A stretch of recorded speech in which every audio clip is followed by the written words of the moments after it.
So I gotta wait till Tuesday. Okay. Oh my God.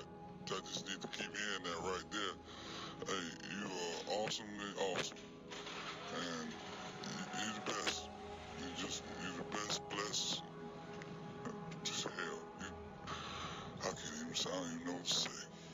Had a vision for 20 in the morning, thinking of my little sisters in mourning, struggling with realities, no maladies, holidays ain't the same, everything's changed. No Bowie, no Prince, and no Michael, no Andre Crouch and the Disciples, no Walter, Edwin, or Derek Coley, no Whitney, no George Michael. Toys R Us gone bankrupt. Damn, the Guitar City went bankrupt. Everything from my childhood's missing, man. Man, I swear it's such a fucked up feeling, man. I'm not mad, it's a simple observation. And I'm not sad, but it's not a celebration.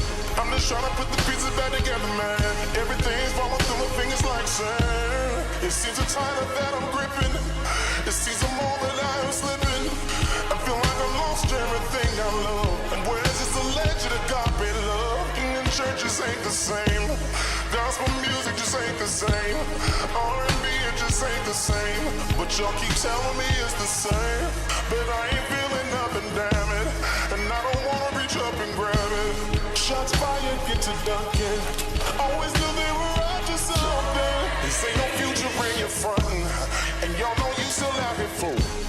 I'm not a baby, bro, I'm grown. Don't leave me standing out here alone. That's why I wrote this song. Because I know I'm not alone. What are we out here doing?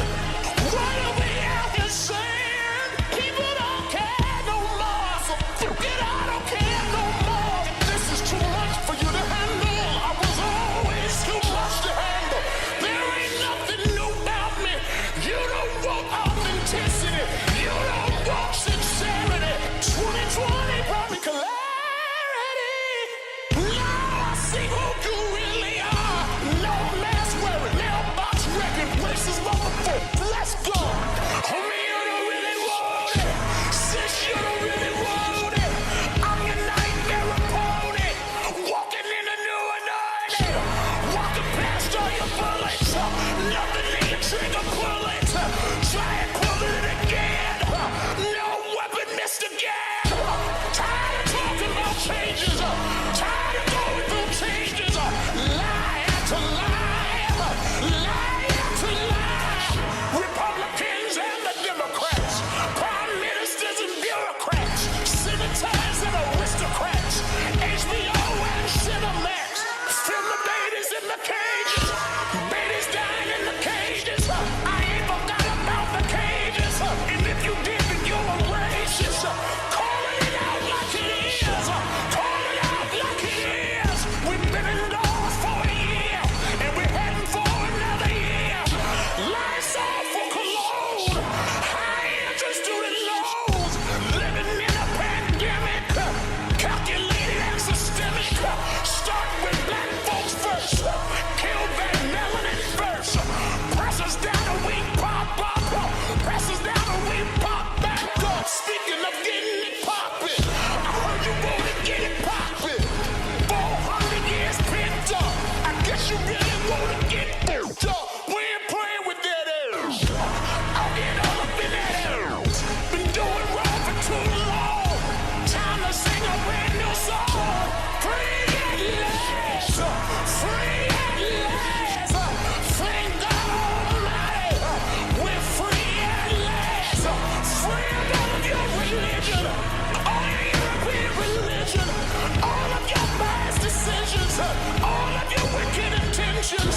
It didn't work back then. Ain't gonna work now. We were peaceful back then. But we get rowdy now. Let's get ready to rumble. Let's get ready to rumble. Sick of being here anyway. Can somebody shout change? Change! Change! Change! Change!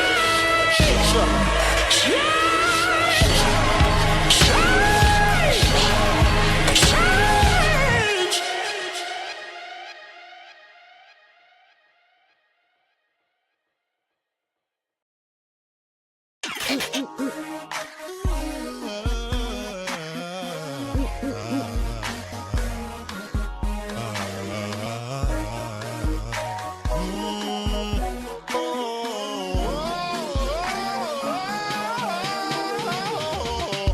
Took a hit for the team, took a bullet for the dream, that we would one day all be free, free from prejudice, free from sexism, free from bigotry. I die for creativity, I die for freedom to be free. I died and left a legacy. Oh, but baby, I still live through technology. After the sun, then comes the rain. And after the storm, the sun will start shining. What is a pain? And tears of pain. And tears of pain. Struggle, just be patient. Your destiny will manifest. Yes, balls in the sea.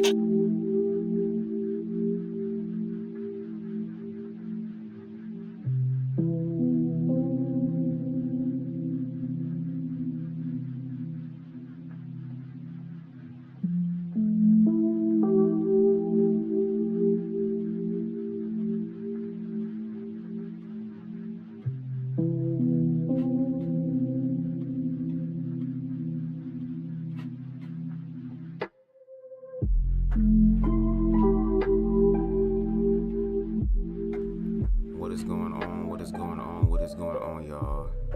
Hope you all are having a pretty smooth Tuesday. What's up, Queen Stevie? What's up, Queen Spicy? What's going on? Look, I'm about to be in my human mode. No shade. Because again, and when I say this, I'm speaking for me. Okay, I know the amount of work that I've put in, not just online, but I'm talking about offline in my own individual life. I understand that I am not too heavenly minded, that I'm no earthly good, and vice versa. I understand that. And that's no shade to nobody else. I really mean that, but I'm talking about me right now and my thoughts. Okay? First of all, shout out to the doc. The doc did exactly what the doc always does, which is he is objective. So I appreciate the objectivity. I appreciate, and it gives me hope that there are black men in this world who are heterosexual. To be honest, just black men in general who have transcended their pain and their fears, realizing that I'm going to be doing this for the rest of my life, to also become acclimated and find a way to enjoy the process, even in the dark times. Because when I do that, when I continue to grow and evolve and see myself as a student, I will always and forever be able to reach humanity. That despite the unlimited unique expressions that humanity is going to give us, just like out in nature, that because I'm tapped into humanity, because I include myself, I love myself, I challenge myself, I'm vulnerable with myself, I'm authentic with myself. Because I can do that, I'll be able to always, no matter where I am, those that need help, those that have been asking and praying and affirming and whatever the case may be in reference to change, which a lot of us hate going through, but it's necessary for us to evolve, that you'll be able to have that energy in that moment, in that time, to help that person unlock, or better yet, begin laying down the first brick of their own self-love foundation. So again, shout out to the doc for that. There was some truths that the doc stated that I had to struggle with for these past few days. First of all, just so that we're clear, homosexuality is not one of those things. If I'm going to go to hell for being gay, well, I guess I'm just gonna have to fucking see. Because in my own life, I know what happens. Y'all stereotypes, y'all ideologies, whatever has been taught and indoctrinated to y'all, a lot of y'all don't even have the wherewithal to even investigate and see if that's the case. So I know who I am.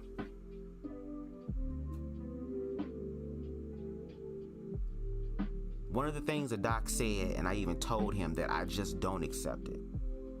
And a part of me still doesn't accept it, even though I were having these challenging thoughts to where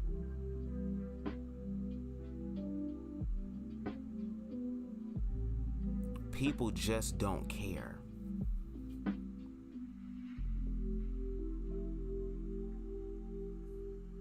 What's up, Harold?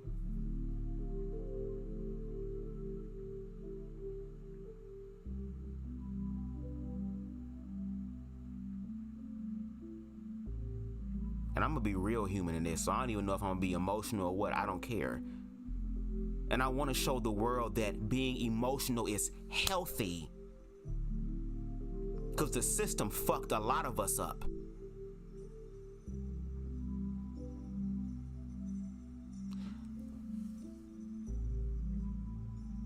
On my channel for the past year and a half, 2 years, for real, like I stated, I've been going to these different spaces on YouTube, black spaces, channels that had hundreds of thousands of subscribers, places where black people come to congregate. Even though we may live in different spaces and places, some way, somehow, mentally and even emotionally, even though the physical aspect is important as well, but the foundational aspect of it, mentally and emotionally, we can connect with each other in real time.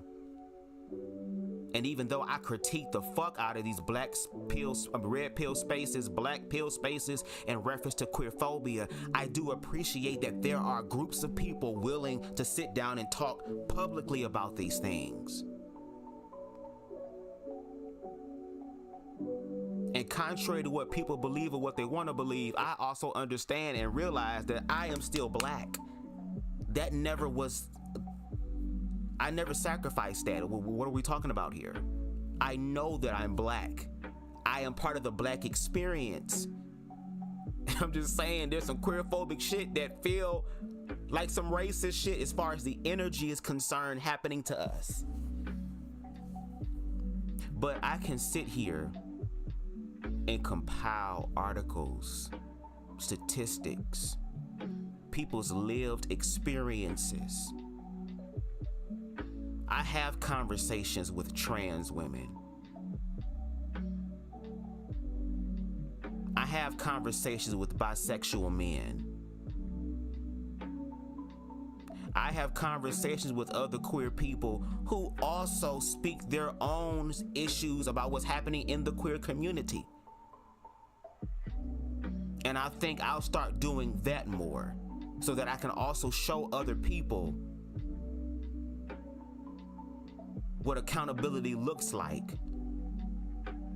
And now that I'm there, y'all know I'm BubzDaGawd, I'm over the place, but let me just put this here. Again, shout out to the doc.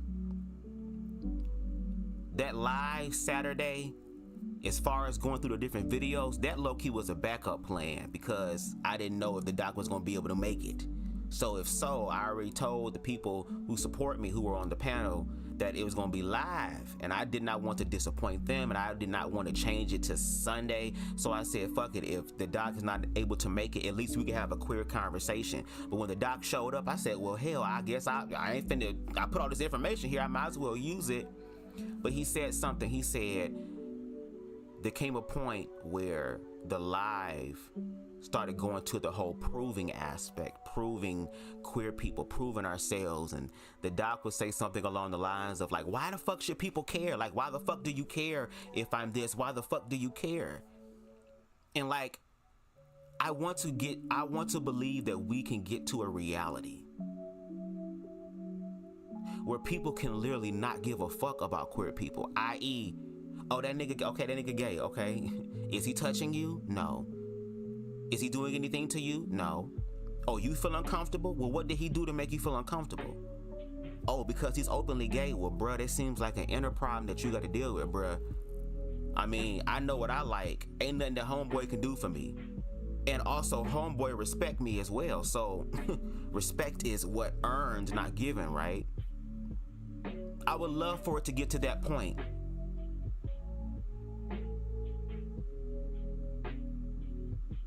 But that's not what the case is.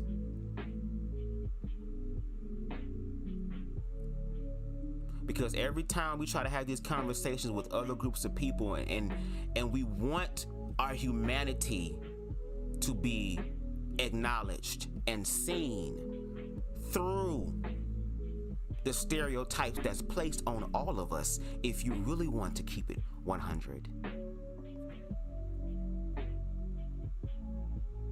But that humanity cannot be acknowledged nor affirmed because there is this firm grasp and belief and concept on what homosexuality is about.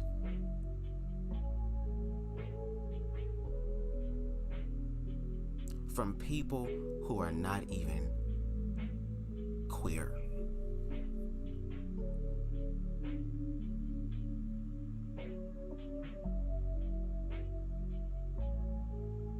So anyway, going back to the whole people not caring thing, I can have all these statistics, all of these news articles, lived experiences, conversations, what people are afraid of. I be trying to do the best I can to be able to inform myself about it and share it, because before I get on my platform any and every time, I also make sure to study to show myself approved, because the last thing I want to do is spread misinformation.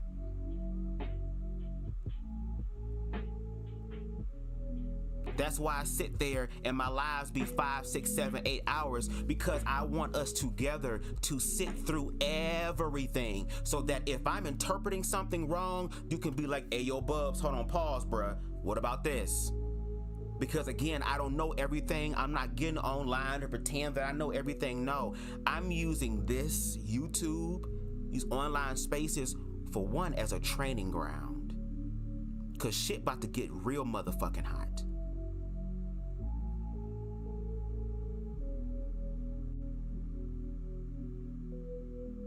Secondly, it allows me to connect with the unfortunate very few who understand what's really going on, and finally connecting with other people, because we see, unfortunately, from a higher perspective, we're living in a crazy ass world. Crazy to the point to where, again, I can bring all this information, and then I brought that visceral ass video on Twitter. Do y'all understand how many times during the editing process, for those of you who fuck with BubzDaGawd, y'all know what I give, cause see, this advocacy stuff is just more recent within the past 1.5 to 2 years. For those of you who fucked with me, I was doing reviews for queer online web reality shows, and y'all know how my editing stuff get down. Y'all know that I'm BubzDaGawd, but I'm also Bubs the editor as well. I wear many hats. Editing for one session I did was like damn 11 hours straight. Only got up to go take a piss and smoke. That's it. Other than that, I was there working. I don't know if I have a form of OCD, but I would sit there and watch that shit 5, 6, 7 times just to make sure it's right. And then once I get done and watch it again for the 8th time, I spot something else. So again, I guess I give it all that I have. But do y'all understand having to sit down and look at that video of people that are in our own neighborhoods,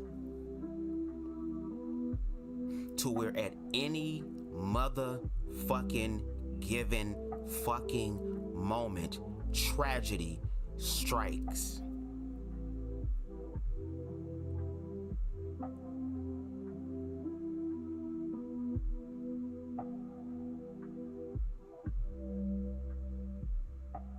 We've seen videos of motherfuckers walking up on other people and blasting them in the fucking head 20 times. Then we'll go home, go on Instagram Live, TikTok, and make lives making fun of this motherfucker. We smoking dead homies and shit. Your children, your children, your children.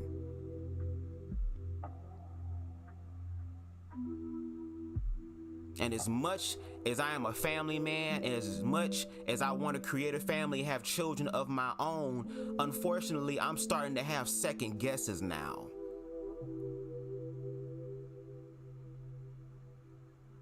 You telling me I can show a visceral ass video of motherfuckers being murdered, the shit that y'all don't see?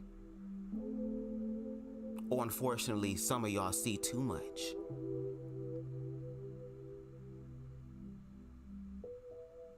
You're telling me that a man who is a mortician, who y'all go to crying and shit, and he gotta sit here, black family after black family after black family after black family after fucking black family, the tears. Grown ass men who don't cry, who are stoic, breaking the fuck down, can't even get up, having to plan their child's funeral.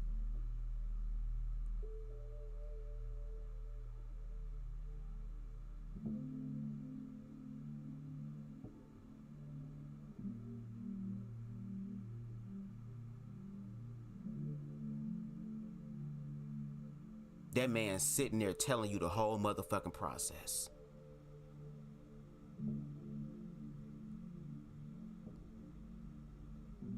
I gotta peel your motherfucking wig, your cap back, nigga. Take your brain out. Put newspaper in that bitch. Then I gotta do a Y incision. Then I gotta go through all of the visceral tissue and all that type of shit. Or fat or whatever it is. Then I gotta get a bone saw, nigga, to cut through your fucking rib cage and all that shit. Take that bitch out. Look at the condition of your fucking heart. Find out the cause of motherfucking death. And in the case of the black mortician, all type of bodily organs being destroyed and eviscerated and shit by bullets. Do y'all know what happens to a nigga that's shot with a hollow tip? When you shot with a hollow tip, that bitch break off in your body.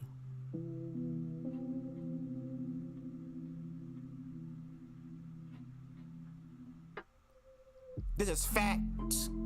Facts.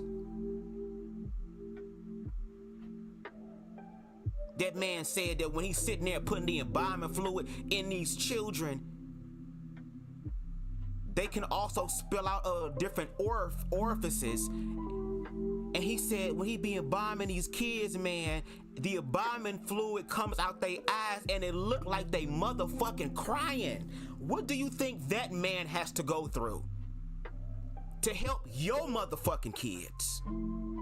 To help our motherfucking community, which involves your kids.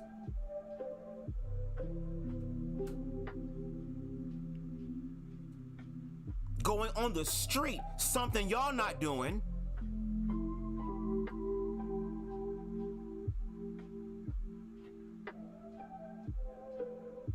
Showing pictures to be able to help change somebody's life so that I can get to see this nigga again.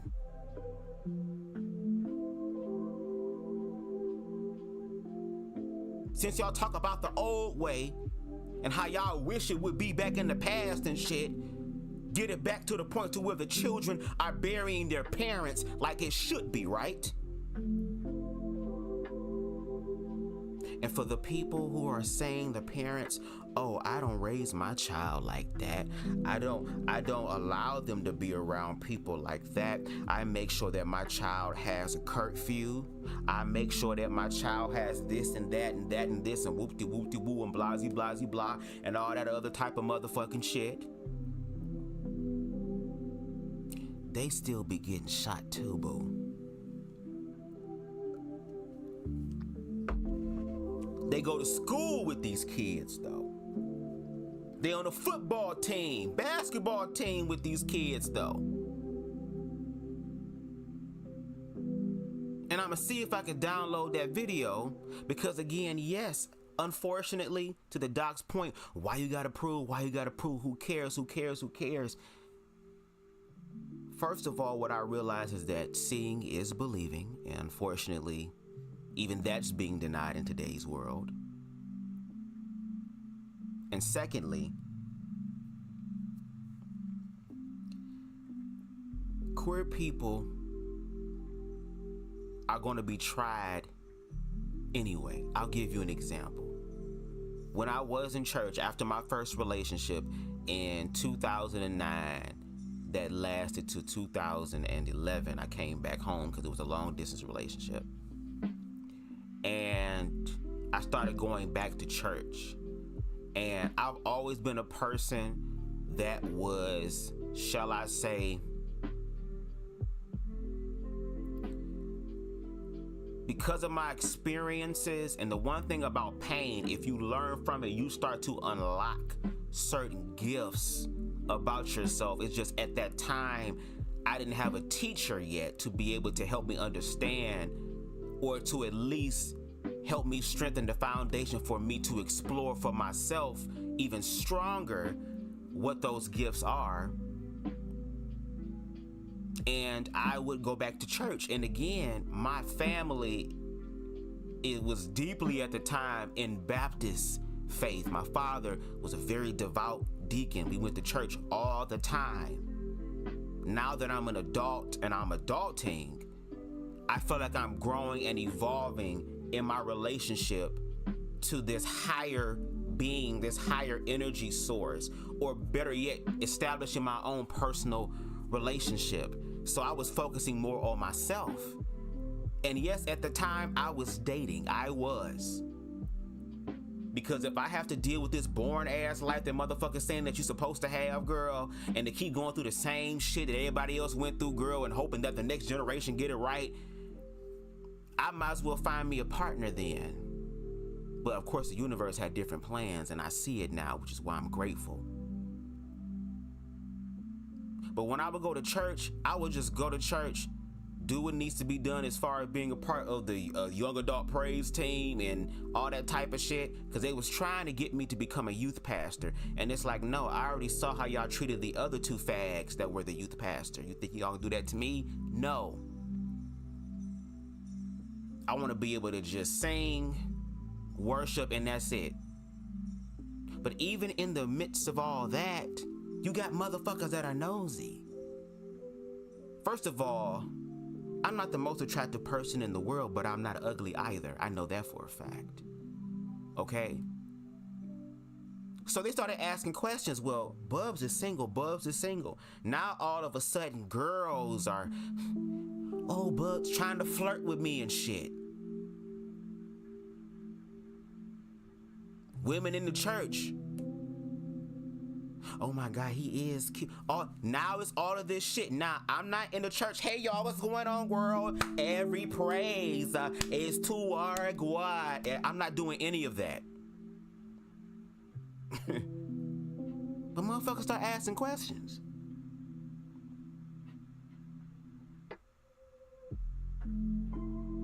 Even when I was working at my old job at K&G, a lot of religious church people came in there. There was this lady at the front desk. May she rest in power now, because she passed away, unfortunately. But we called her Champagne. She was queer-phobic as fuck, but she loved the fuck out of me. She probably thought I was gay, but she ain't really get that queer-phobic energy. But she was testing the waters, though.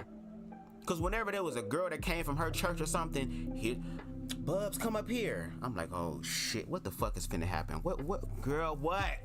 What? you know, hi. This is my friend from church. She's pretty, ain't she, Bubs? I'm like, see, y'all be trying it. Again, when the queer people just want to be minding their own business, motherfuckers still knows they're trying to figure out what's going on. And then now the speculations and the assumptions and all this other type of shit happening.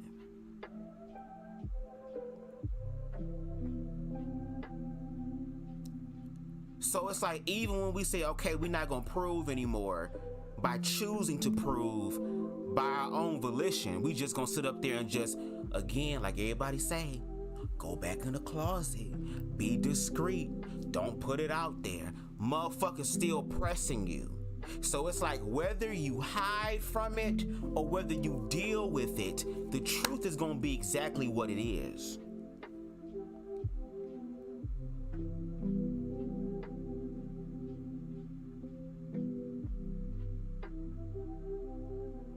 But no matter how much we prove, it's just never enough, right?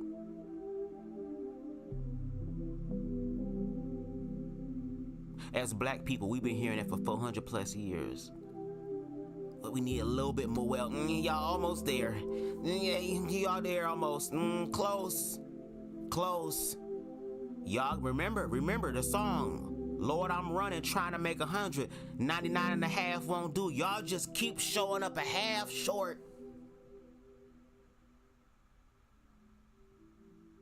Like I said before in the first convo I had with the doc, and again, shout out to the doc. For real.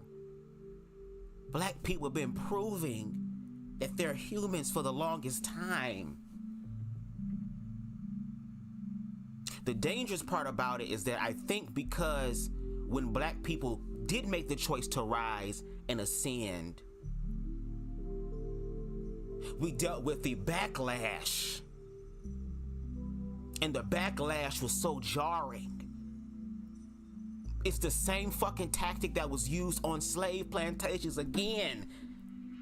This is what happens when you learn from history. And also critique it.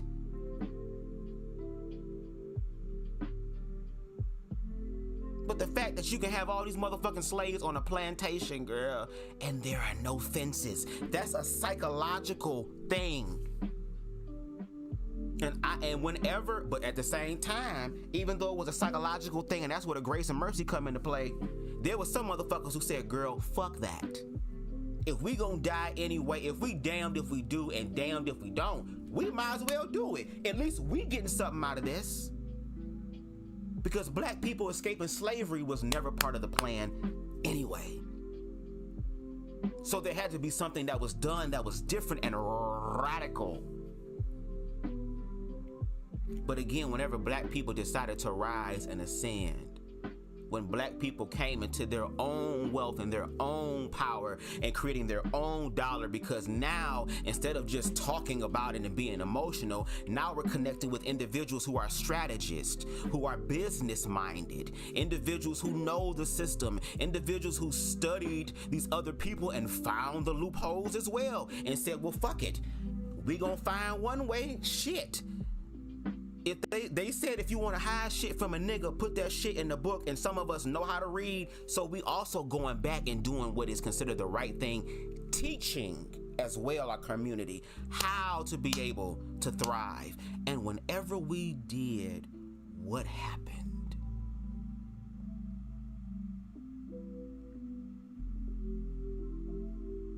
In the words of Mother Tay, okay, one of the legendary icons of Bigo, Mother Platty with a fatty, y'all know the story. Y'all know the story. Y'all know it. Again, I keep bringing this up. The 60s and the 70s. There's a reason why I love old school music. I didn't know it was gonna be for this moment. But that was a time, again, where people came together, where all that shit about slavery that was put on people to divide the slaves up, the light skin from the dark skin and all the other type of shit. At this point, everybody said, fuck them European standards, hoe bitch. I'm black and I'm proud. You had James Brown, old black Chinese woman looking ass girl out there doing all type of splits and sweating harder. Girl,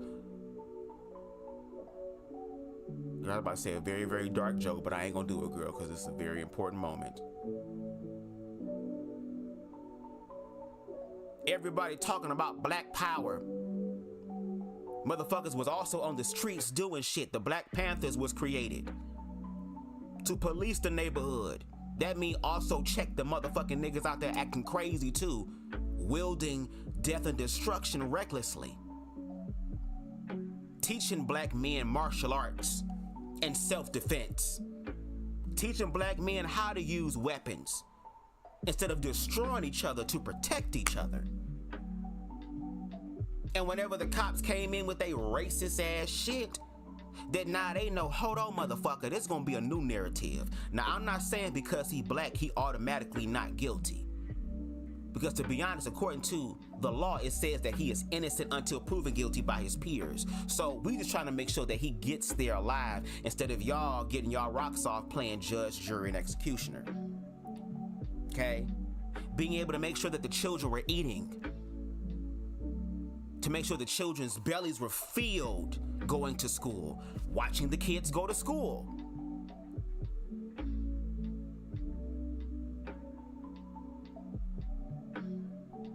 Those same individuals working with strategy, having meetings, conversations, and even one of them being so open-minded at his time for the time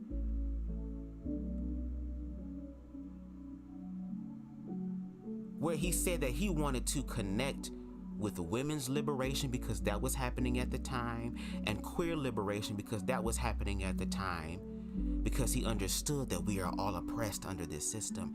And guess what the fuck happened? Guess what happened? They were placed on the FBI's most wanted list. People making change in their own system were enemy number fucking one, and we saw what happened to them. Then you had individuals like Martin Luther King, girl, who said, I'm gonna choose the peaceful route. Which is why the Boondocks, girl, was y'all karma, girl. Is this what I got all those ass whoopings for, bitch? The peaceful route. That was the route when it was like, okay, do what y'all want to do to us. And what happened? They got bit in the ass, and the arm, and the neck, and shit by German shepherds. They were beaten with batons and shit. You had motherfuckers coming outside their homes instead of watching this shit on TV, girl. Decided to come out into the world and participate in the carnage, girl, of pushing black people and spitting on black people and putting fucking burning crosses on their goddamn front lawns and shit and all this other type of stuff. And we just letting them do it. We not resisting.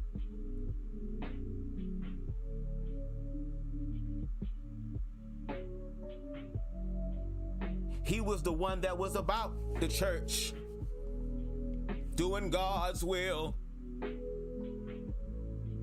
He dressed in the suit, in the tie, and was presentable. Was a man to look up to, and no shade, there are some men who look up to him in that way, and that's cool, but I want y'all to understand that even when he tried that route, he's met the same fate as the Black Panthers, as Malcolm X.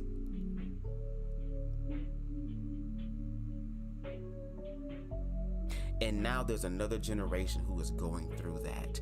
And instead of the older generation having survived what happens, or survives what happened,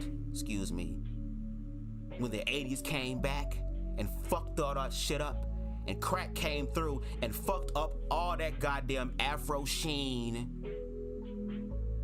Beautiful people use Afro sheen, all that goddamn beautiful ass, magical ass music and motherfucking creative programs and families coming together and everybody wearing afros and all that goddamn black unity bullshit came through and fucked all that up. And then now that they didn't have a choice, because they weren't planning for that to happen. Now they have to be in survival mode, which means that now I gotta fucking kill people around me in order to survive, which means that if I gotta sell this rock that is also destroying families,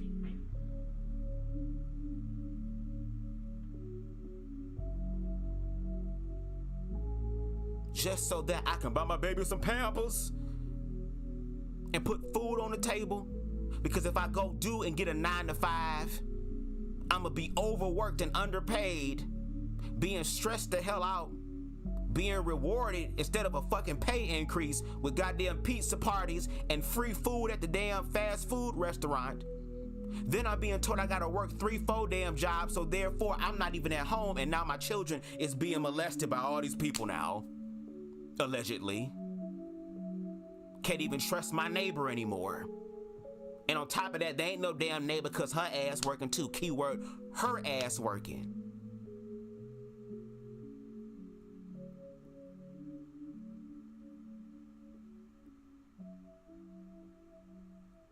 Why do that when I can sit on this corner and do this shit for fucking 2 days, bitch, and make what I would make in a year working at 3 motherfucking Burger Kings in 2 days? And all I gotta do is drive around and shit and smoke and take perks and pop lean and shit and sip on goddamn nitrous oxide, aka whippets and shit, and get high and eat hot Cheetos and hot fries and shit and Takis. And at the same time, girl, I can go to the gas station, get me some Takis, girl, and that'd be the last time I taste Takis. Or I could be riding my damn bike down the street because my girl came over and she wanna fuck, and I wanna fuck too, but I ain't got no condom, so I gotta ride to the gas station to get some condom to bust a nut, and instead I'm getting busted up with gunshots all up in my damn chest. Or hell, the fact that I'm participating in this behavior and now I'm an op, and if the op can't get to me, it's gonna get to someone that's close to me. So now my damn mama could be unloading the damn groceries from the damn car, and here come these niggas, and now she dying because it's meant to hurt me. And now white men at the top have found a way to be able to make money even off of that. And I showed all of that. And then people don't care. Okay, well, from a spiritual perspective, fuck organized religion. From a spiritual perspective outside the box, and take even what I'm saying with a grain of salt. Go study for yourself and see. From a spiritual, energetic perspective,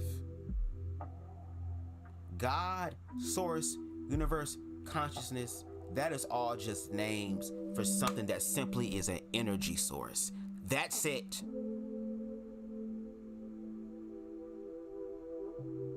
That's why I choose to look at it through the realm of love,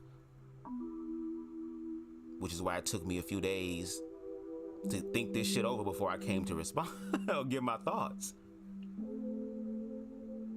That energy source things only knows it knows two things. It is done. What is it? It's yes, and it's done. Shout out to the wise mystic who stated that.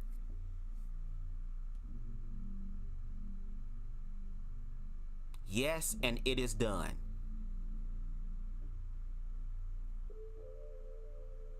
In order for us to become conscious, aware, deliberate creators, first and foremost, in our own world, our own inner, unique, individual world, we have to strengthen being aware of our thoughts and strengthen being aware of our emotions. Because we live in a system, especially in the West, that is now becoming more spiritual and more aligned, being in this synthetic ass world, synthetic ass society.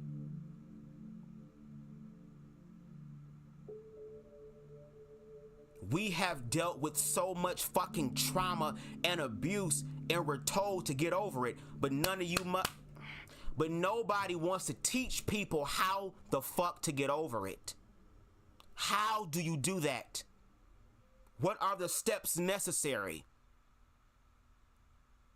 You have some men who have learned to become so fucking callous and heartless. But yet, when they see new life being produced in the world, that quote unquote impenetrable ass armor around the heart has a little crack in it. And love is so motherfucking powerful that all it needs is a crack and a sliver. Love will do the work and it will penetrate the heart.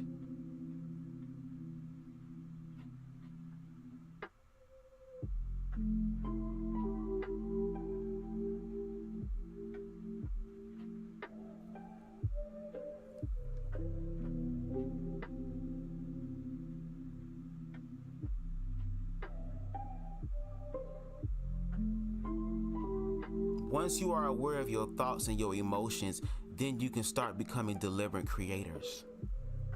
That's when real change happens. That's why I appreciate the doc so much, because he is also another black man that I've had the honor and privilege of being able to have a conversation about humanity, while even talking about the divisions that are happening in the world, not making the divisions the forefront of the conversation, because we chose to rise to a higher awareness and level of thinking and emotional awareness and intelligence, where those divisions are simply just, I guess, the starting blocks of the conversation, and we're willing to work through the fears to really see what it is, to see that we are all the fucking same. The fact that the doc was able to open up about his childhood, to share his experiences, where now in today's world, people will screen record that shit and make fun of that shit and laugh at that shit and exploit that damn shit and then get paid off of that. The fact that the doc could sit up here and be labeled as a DL nigga himself, being challenged and all that type of stuff, but because again he was able to grow and evolve and learn from the shit in his life for real, as opposed to just being a man and toughening up. And let's take a point in that, because again, shout out to BMU because he's on the platform. BMU spoke about the military, was saying that when they go to military training, right, that it's about life and death. That all this is here to train you to basically just survive the encounter. We're here to teach you to deny your humanity, or better yet, reduce your humanity down to the most basic primal effort of survival.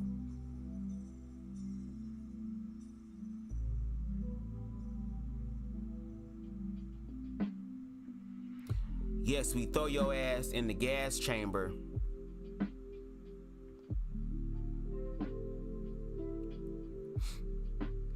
because we have to test the ability of how long you're able to hold your lungs. Hold your lungs, girl. Hold your breath. And in a sense, possibly get you to the point to where we can help you build up a certain level of resistance or immunity to certain types of gases.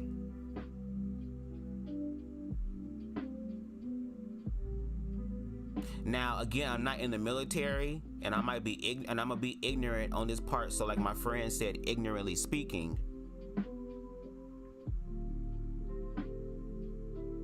Do they teach these individuals how to strengthen their breath? Are there any sort of practices that's going on? Like, is there a rubric that they have to follow every day? Okay, gentlemen, let's do this drill. Is there a certain drill to prepare them for that? And And I had an individual who follows me, again, Boy Crazy, shout out to him, in the comments, who came up and shared his experience about being in the military, especially in the entry program or exam, whatever that is, in the beginning, that during that time, he also had his comrades encouraging him. That's another thing that's needed as well. Yes, we're teaching you how to survive, but we also need to teach you how to be there for your fellow team members as well, or platoon members. Because if y'all out in the field and somebody gets shot, what y'all gonna do? Leave your person there? Or is it no man left behind?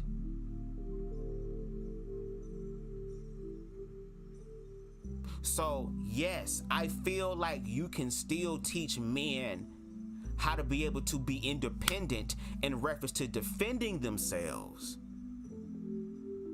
but also go about it in a way that is beneficial, to where when they're out in the field, somebody's going to remember what a certain platoon leader or whatever said to them to help them in that moment. And a lot of times those be the emotional ones, because when you're in those moments where you have all this gunfire around you and all this stuff happening at one time, your adrenaline is up to help you become what? More aware, but you're also dealing with your emotions. And then the gag is that when these individuals be in this type of environment for so long, psychologically they become they adapt to it, to where at first all the bullets whizzing over their head, oh, I can't sleep, oh, I can't sleep. Now it's gotten to a point to where it's become a lullaby, to where when they do come back, there is no programs or anything for real to help them to be reintegrated back into society, to be able to go to therapy and deal with all of the fucking PTSD that they deal with, which is why you have individuals who are shell-shocked, who be out digging a damn trench in the backyard playing goddamn gunshot noises on an 11-hour loop like it's ASMR or lo-fi music or something, booming loud as hell so he can go to sleep. Like, and let's not talk about the homelessness that's dealing with the individuals who came and served for their country. All these other individuals are getting all these gold medals for not doing the goddamn thing, but meanwhile, you went overseas with both of your legs and now you ain't got them. Or you went over there with 2 arms and now you got one, and then, or hell, your ass came back in the box.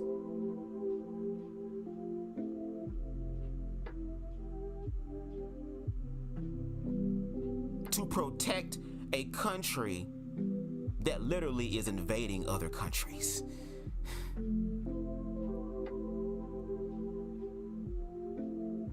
And I thought protecting your country means protecting your country within.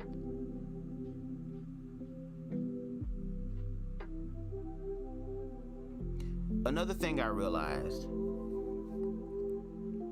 during the conversation, and again, shout out to BMU. First of all, hold on. Sorry, y'all. I low-key was kind of gagged a little bit because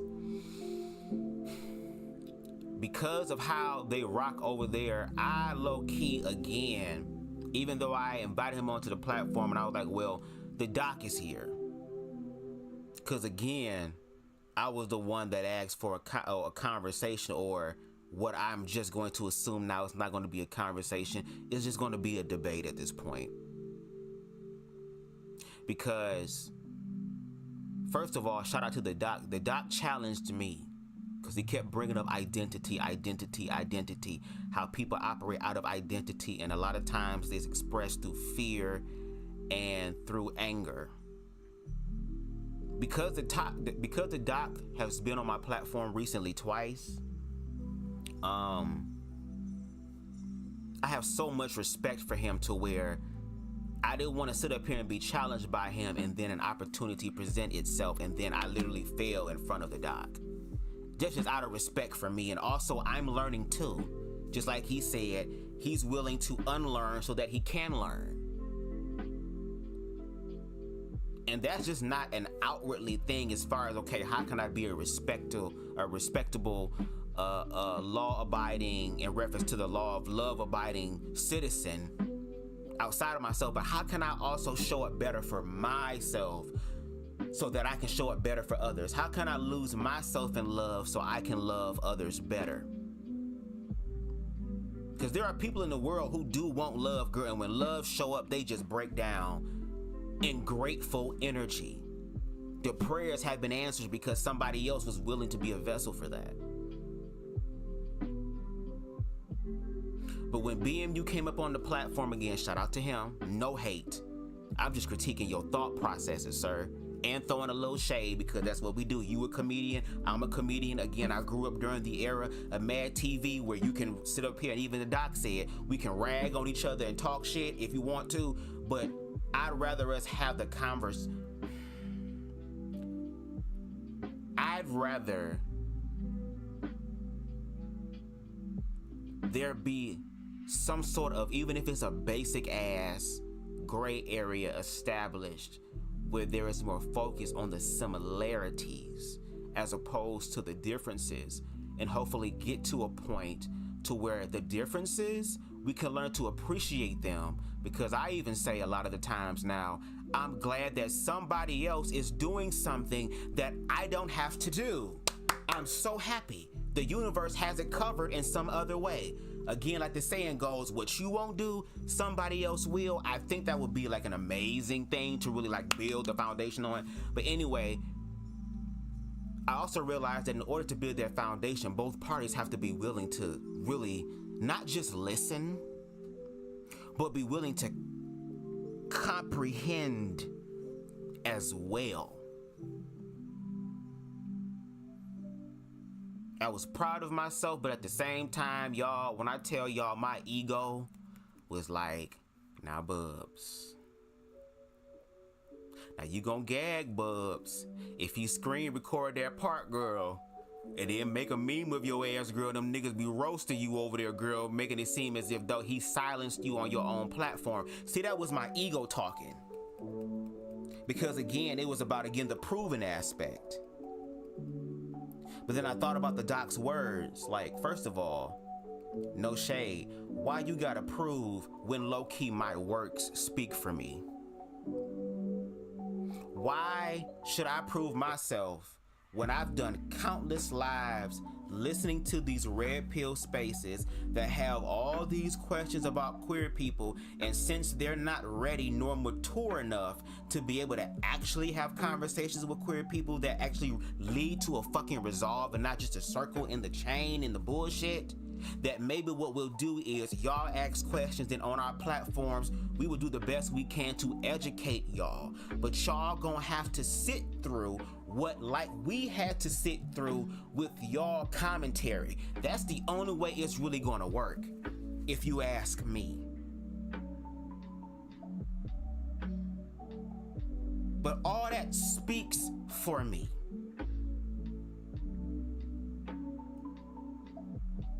But at the same time, the queer people is giving y'all what y'all asking for, and again, it's never enough. That's why queer people say it's queerphobic, because you will choose to believe any and every other thing, even if it doesn't even really align with your real, true, genuine, moral, objective viewpoint. You will use it in an argument to deny queer people's existence, except for literally the one thing that has been in front of everybody for this whole time, that has been in history for this whole time, that if what y'all believe about queerness was true, it would have been manifested 100 times over, because we're a smaller group of people, right? Apparently, the small group of people have so much power over heterosexuality, even though y'all are the face, y'all say, of humanity. Like, we've been here, and we have been beneficial in many different ways. This is already proven. And going back to what I was saying, again, we're gonna be all over the place, y'all, because there's a lot to talk about, and I'm gonna hit as much as I can.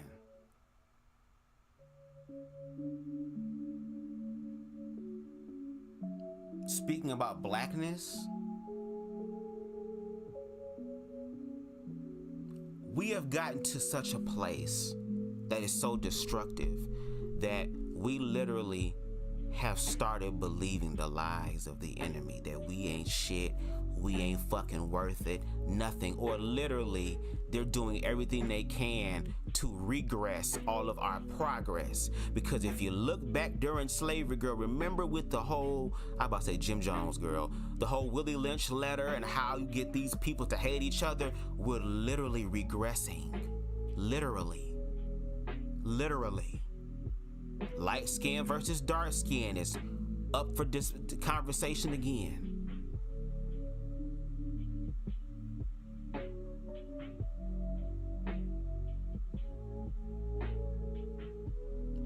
And at this point, that whole anger and hatred and all that stuff that needs to be transmuted for real, has now been made internal. To where, like I said before, the neighbor and neighborhood has been removed. To where I can't even trust my own motherfucking neighbor.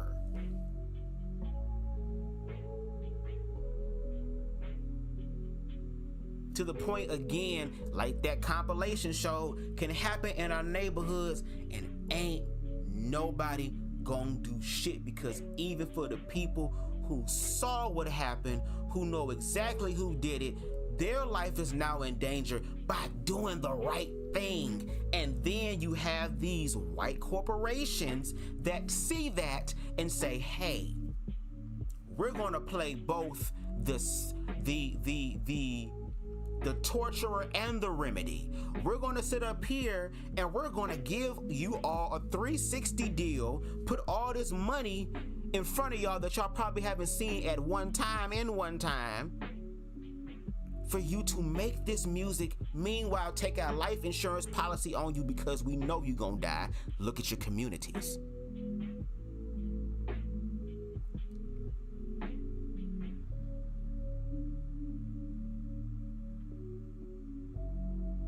Then fuck you on the back end. Then you work for us. We gonna get you to a certain level of stardom, and we gonna have all this other shit happening to you. And then once we're done with you and you have proven yourself useless to us, you'll just be taken out.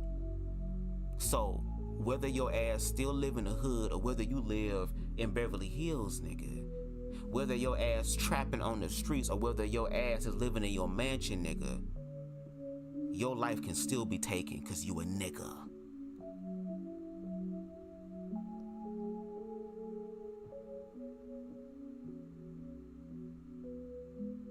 To where now we've just adopted that mindset, and instead of dealing with the guilt and shame that comes with that, we've transmuted it, and now we've placed it on another demographic or another group of people.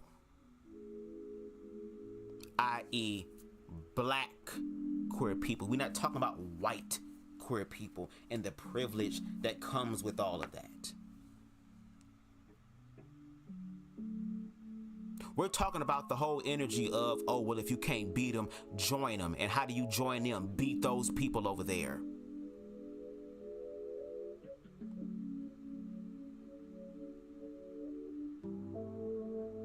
And for some reason, a lot of y'all love that whole crab in the barrel mentality, that when you see other black people rising and ascending, y'all be hating on them as opposed to congratulating them, or better your ass to them, nigga, how did you change your life?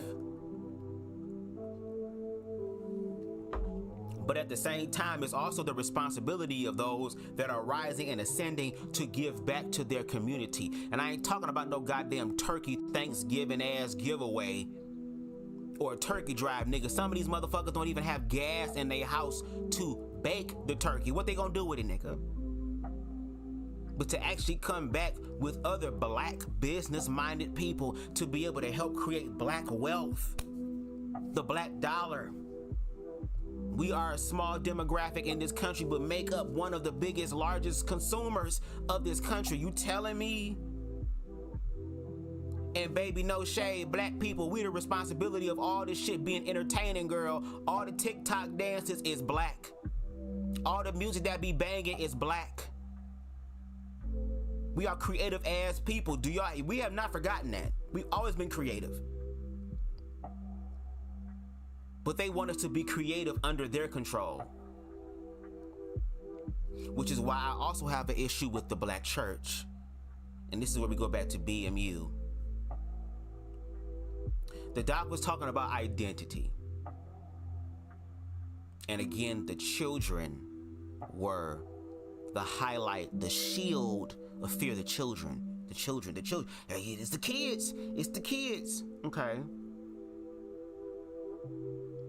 And then I said, okay, well, how about this? Because again, I feel like this could possibly be a way of meeting in the middle. Because there's a way to meet in the middle. When there's a will, there's definitely a way. So I said, okay, well, how about this? Let's remove or shield children or prevent children from queer history. We're not talking about histories of coochie bumping.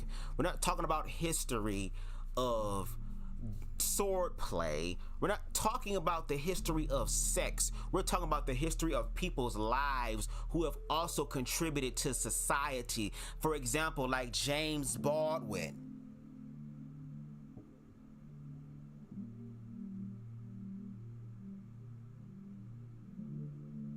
Who was an individual that was able to capture the attention of many who listened to him.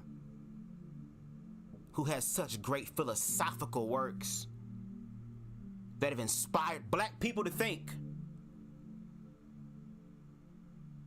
But because he was queer, he was pretty much overshadowed. We thank you for your shit. We thank you for what you done for us. Not my humanity.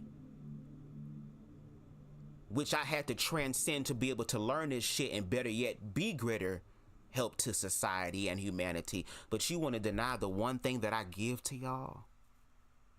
Is that what I got all those ass whoopings for? Is this what it's for?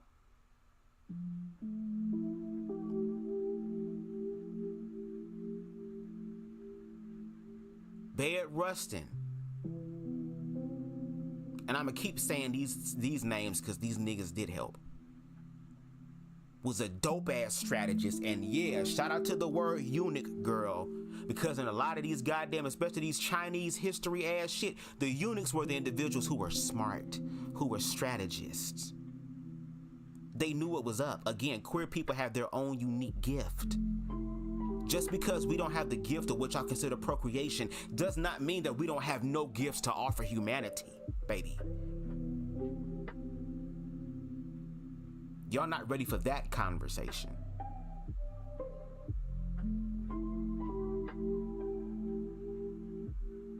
And again, if y'all do y'all research, there's a documentary called, I think it's, if I'm not mistaken, My Friend Bayard, if I'm not mistaken.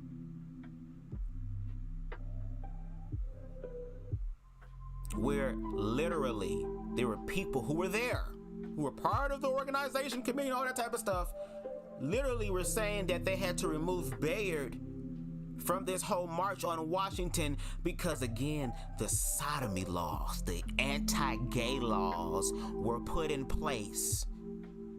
Because, again, the gays would go into the closet, like y'all say, go back into the closet. Meanwhile, here the fuck y'all come with y'all flashlight in the closet. All type of motherfuckers that you never thought would be in the closet, hello.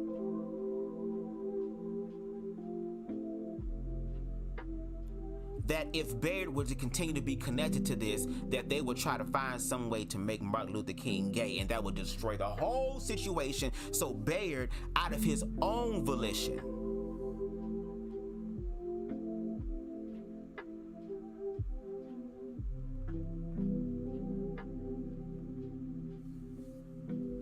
decided to step down.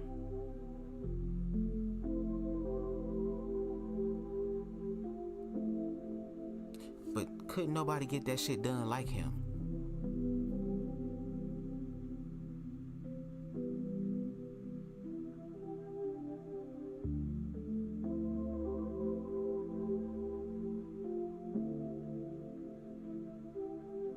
to the point to where they had to bring him back. And that was when Martin Luther King was able to give that iconic ass speech that a lot of white people like to use against black people in reference to, oh, you gotta be peaceful. Well, that's very funny. Yeah, we gotta be peaceful, and we saw what the fuck y'all did to us when we was peaceful. You know, shot us, dogs, peaceful. I mean, look at even today. When we show up with peaceful protests, y'all so used to the damn program, y'all show up prepared to fight. Like y'all goddamn, with y'all motherfucking riot gear on, looking like motherfucking Janet Jackson feedback motherfucking Rhythm Nation ass dancers.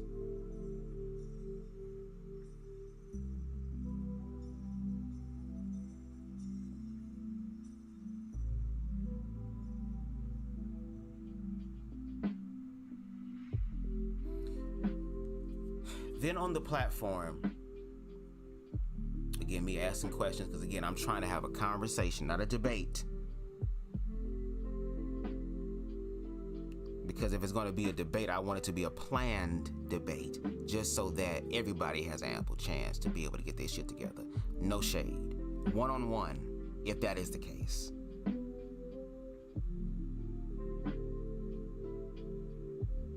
But then I asked the question to BMU. I said, BMU, let's say hypothetically in another alternate universe, because even out of respect, I'm not even going to talk about this present universe we're in together. That's why I used another alternative alternate universe out of respect. And I said hypothetically, let's say you had a child that was queer. Because this whole conversation about, oh, you know, well, it's a fad, all this is a fad, it's a phase, it's a phase, it's something that's popular, everybody doing it, it's popular, that's how it's gonna take over the children's minds, and all this other type of stuff. It's a phase. I said, okay, well, if it's a phase, how do you go about discovering whether this is a phase or not? Like, how would you go about navigating this situation? Well, first of all, he said that he knows what the word says about it. So there's that fear there. And that we're going to go to a professional to discuss this further. Now, at that time, because I was really trying to listen, I did ask my questions, but really trying to listen. What I should have asked is, okay, so let's say hypothetically, you take your child to, for example, the doc. And the doc is sitting with your child, evaluating your child to see if this is a phase, how long you've been feeling this way, whatever questions that are necessary or whatever the rubric is in reference to finding some sort of foundation to build upon. What do you then say when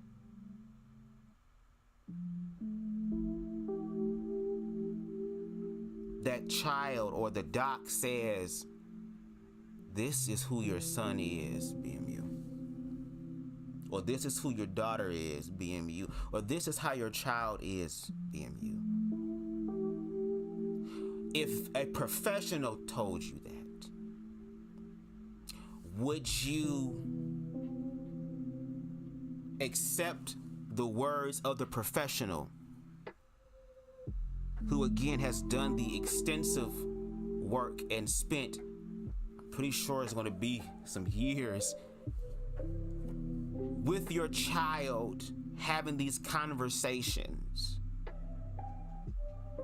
Are you willing to, in this experience, if the doc says, okay, I want to have a conversation with your child alone without you there, would you allow the doc to do that, or will you feel like there is some devious shit going on? Because no shade, even when the doc was on the platform and he offered some pushback and resistance to the conversation, that all of a sudden now the doc's credentials is being challenged, and now all of a sudden, just like the unfortunate thing that he said he's going through as far as how I've studied this long, and how can somebody who didn't put in that work can have more authority in the situation than me when I have it being displayed on the platform? Would you be able to do that? And again, I asked the question that I asked the first time on the panel. with the whole trans situation. Okay, remove the surgery, remove the drugs, remove anything that could possibly cause both short and long-term damage. Would you allow your child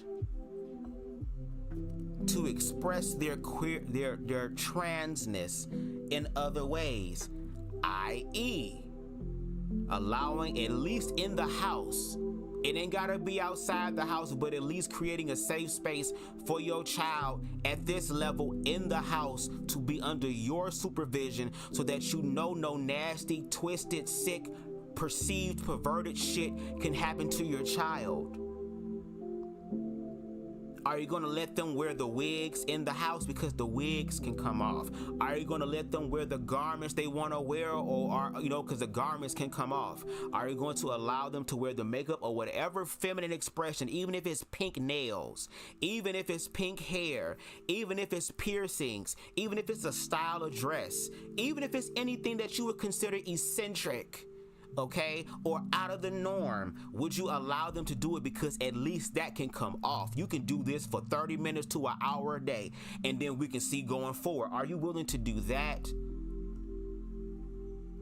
And I was met with resounding no's, and again, one hell no. And someone said I would beat my child if that was to happen.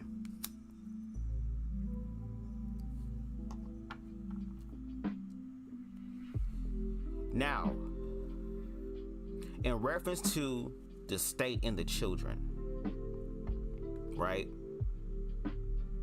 In reference to all this being arrested and having to ask children questions and stuff like that, and why is it in schools and all that type of stuff, and I kind of shared or touched on that in the live and what I believe it to be, and what low-key I wished I would have had when I was in middle school, when I was in high school, because it took me being 18 years old and having to face the possibility of hell and rejection from my family to actually walk in my truth. Because even when I was hiding it, I still dealt with the backlash.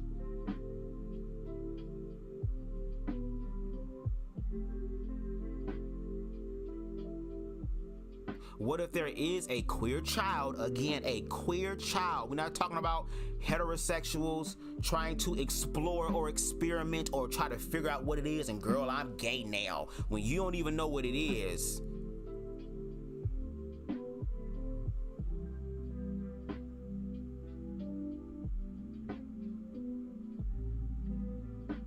I don't even know why I'm asking this question, because I already know the answer. That's the sad part.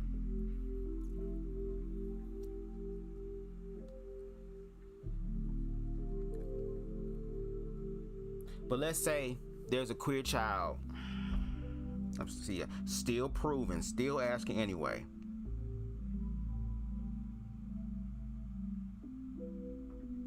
Who is dealing with abuse at home?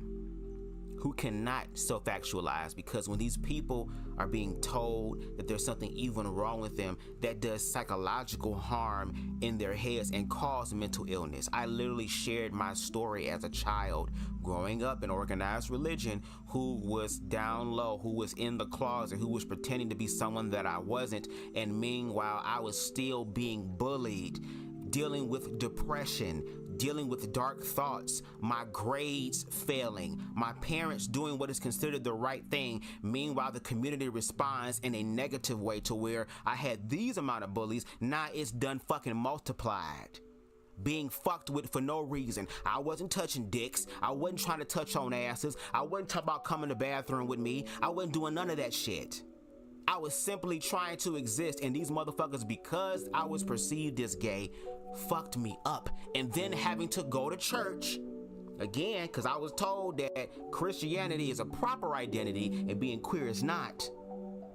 To where, as a queer person in church trying to adopt this identity of Christ, I'm being told that I can't because I am queer. And then we look at other individuals, no shade, in the church who have said they have been delivered, who have been open and honest enough with us to say that they still struggle with the desires, which is naturally in them, because if it wasn't for them, the power of Christ that y'all say that y'all have would have been able to literally change them. But there is no power in organized religion, because the only power source in organized religion is money.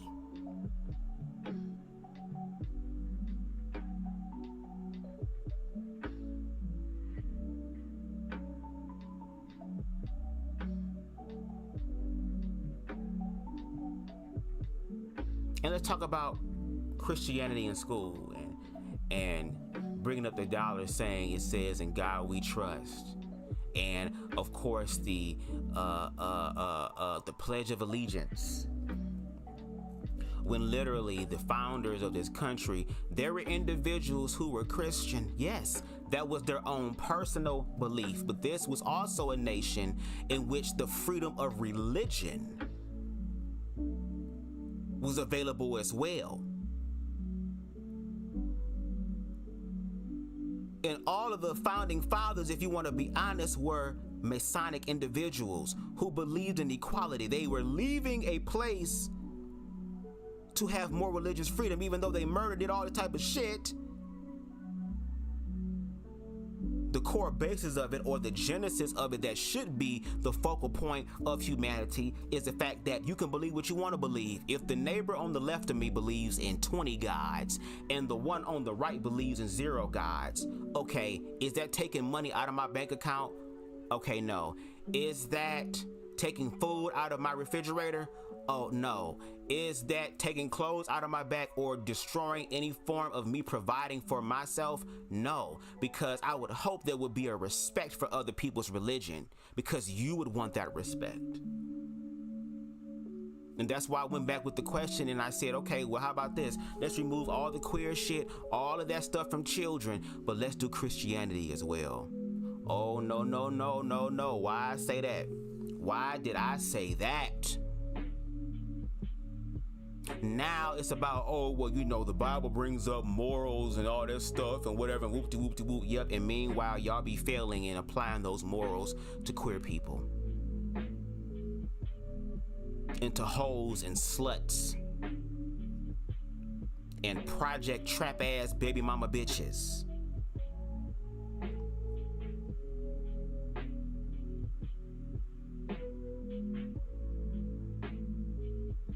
And on top of that,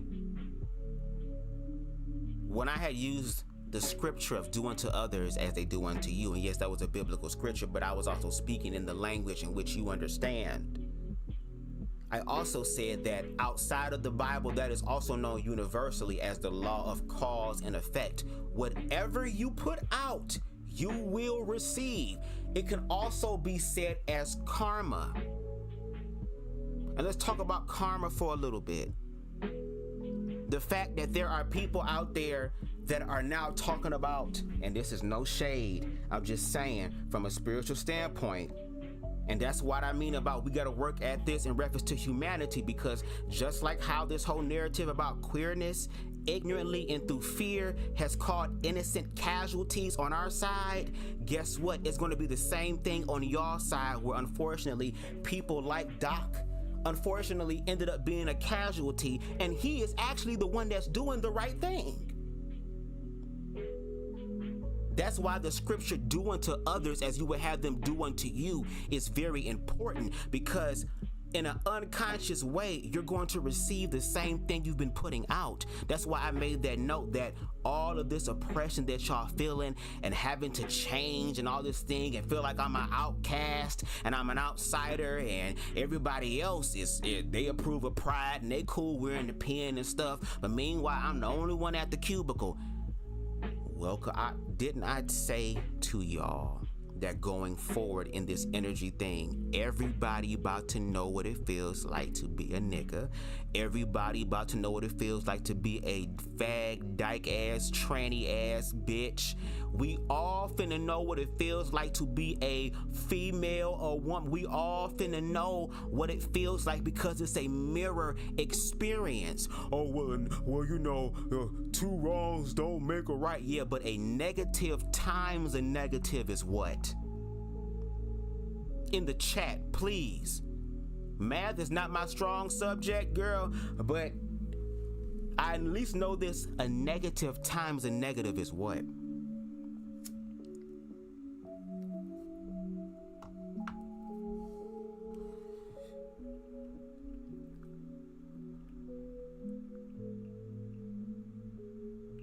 Christianity is also a form of identity. You denounce you, according to organized religion, you denounce yourself to take up the image of Christ, when actually in that book it talked about adopting the mind of Christ that was in Jesus. That Christ mind was a mind of love, a mind of I am always connected, a mind of I am in this world but not of this world, which means that yes, I participate with y'all, but I also have free will to control my own peace at the least in my own life. But organized religion were the same individuals, if you ask me, according to the scripture, because there's so much that we really don't know. That's the scary part, because a lot of us have invested so much of this identity into ourselves, and then to find out that it was not the actual truth fucks you up. I think even JT said it on one of the lives I had listened to a long time ago, where he said, man, when he found out what was going on with organized religion, he was upset because y'all told me this was the way to go. And as much as y'all like to throw people who are ex-gay and all that type of stuff in our faces, let's be really objective. What do you then say about the queer people who killed themselves because they felt like they couldn't change?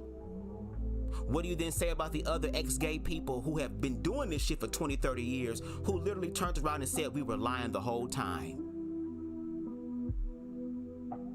As long as man doesn't see it, it means that God doesn't see it. And as I sat back and listened to that conversation and hearing BMU say what he said, it literally made me feel like I did when I was going to church as a young boy, hearing the pastor speak about homosexuality, how evil and nasty and vile it is, and how if anybody participates or even thinks about it or even gives it an inkling of a fucking thought, is on a slope fall to hell. Meanwhile, low-key verified that he going to hell too, because he low-key shaded himself in reference to weight. No shade. Not from me.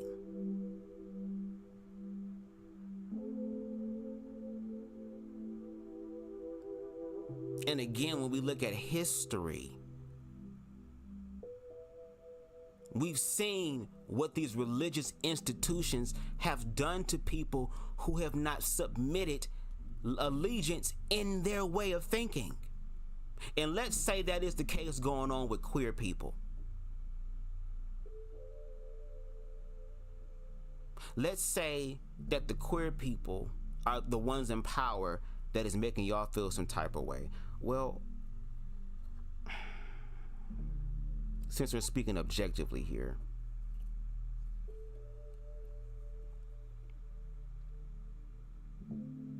there was this episode from this show called The Premise. I think it's on Hulu. Y'all check it out. It's really dope. And usually the premise is basically an hour-long episode where they basically tell the story in 1 hour, and they do an amazing job at it. Where it was this guy who needed a job, and he found a job opportunity, and the person that was to be his possible future employer was someone that he bullied, that made fun of him as a child. It's funny how when you do shit as a child, sometimes you pay for it as an adult, right? So he's begging and pleading for this job. His family or his marriage is on the brink of possible divorce, all that shit, begging and pleading. And the guy says, okay, I'll give you a task. You have to make the world's greatest motherfucking butt plug. Bitch, what? A butt plug? The fuck? Nigga, what? Girl, what the job list to say? What? Did I read it wrong? Do I need this job? And he said, if you can make the world's greatest butt plug and sell it in front of my shareholders and my partners, I'll give you the job. Motherfucker sat there and working day and night. Bitch, just going in. Doing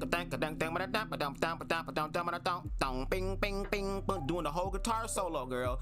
Getting the world's greatest butt plug together. That nigga came inside the damn room nervous and sold the fuck out of it to where I was watching and it was like, damn, I'm a top and it's exit only for me, but damn, this shit making me reconsider some shit. Hold on. I'm a top in real life, but y'all kind of making me think about it a little bit. Now I feel like that's the gay agenda, bitch. When you trying to top a top, that's the gay agenda, girl. No. I rebuke it. And after he sold the fuck out of that to the shareholders, baby, everybody in the motherfucking room busted out laughing, girl. Man said, I'm not finna hire you. Nigga, fuck you. Girl, I forgive, but I don't forget, girl. This is karma, bitch. And then he took the butt plug and put it in this trophy showcase of all these other butt plugs. Meaning that since life is not going to be fair for queer people, it's not going to be fair for y'all either. That's why the division part we need to deal with, because after hearing that conversation, letting BMU speak and talk as if though he just knew what the hell he was talking about, in reference to that having more, again, even the doc low-key threw some shade a little bit as far as privilege, because the doc, in a sense, kind of really, which I appreciate, because again, it's the iron sharpening iron. He was kind of playing devil's advocate a little bit of like, okay, well, Bubs, look at it this way, and this way, and this way, and this way. Now, the ego in me had a slight like, okay, doc, girl, what is he doing? Girl, what is this? Is this a setup? Is this a setup? I'm just playing. But then another part of me was like, no, you have to also listen to comprehend. And I tell my supporters all the time, we gonna have to sit through shit that trigger us. That's how we become stronger, because these individuals who feel triggered, they're not really triggered. They're triggered off of level 3 when we deal with over level 9,000. Okay?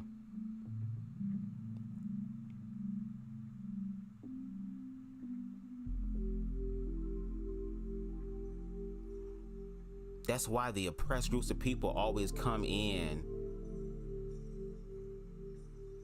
to also share their thoughts and their information. And what I believe could be productive is that if we work through our fears collectively, that it will inspire others to do that, because at the end of the day, it's about our own ascension as a community of people, a community of humans. I be wanting to have higher awareness conversations, but I also have to meet people where the fuck they at. And shout out to the doc, because meeting people where they at, sometimes you gotta walk away from motherfuckers, okay? Didn't Christ walk away for 40 days and 40 nights and said, okay, girl, I need to recharge. Y'all hoes should have been paying attention. Y'all figured it out. Okay? I did what I needed to do. Okay? I know it's gonna be some backbiting ass, slithering, sneaky, slammy, slushy, slut ass, swiping, no swiping ass nigga in my own camp. I ain't gonna murder that nigga the guilt and shame will. I'ma rise, he not. And I'm such a dope ass nigga, I went to hell and brought redemption down there so that when his bitch ass get there, he can get out, but was you paying attention? Cause I showed you how to do it. You can lead a horse to water, but you can't make it drink, or in the ways of Money Mike from Friday After Next. You can lead a hoe to water, but you can't make a thing. Okay, you can't make a thing. You can't do it.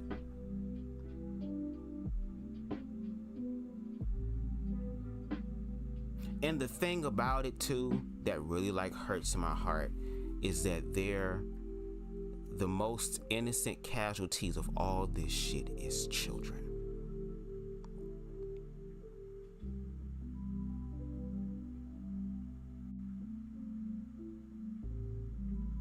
That the children have to adopt the same cycle of fear, ignorance, and bullshit.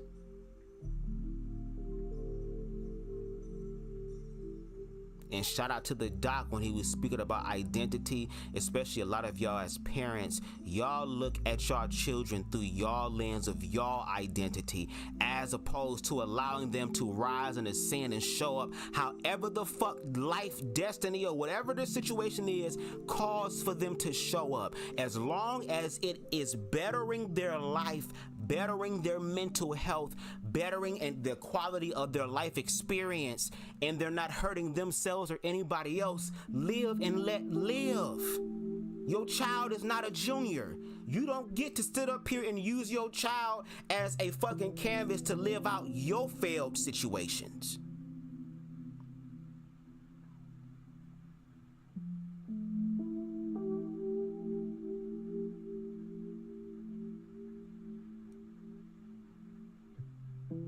I be sitting here watching these documentaries, custom documentaries on YouTube of all type of predatory shit that be happening to children.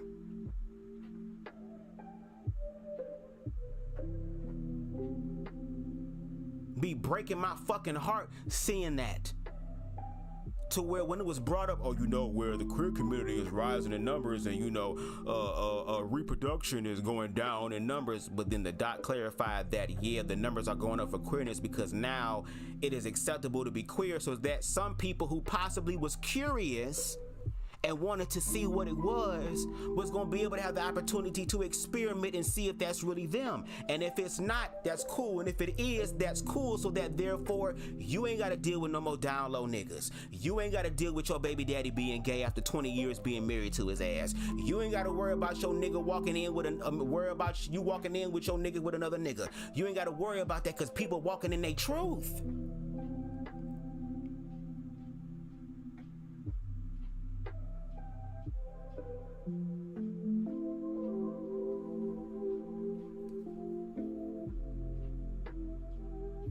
I feel like Tyrese, bitch, what more do y'all want from me? But all I'm gonna say is this.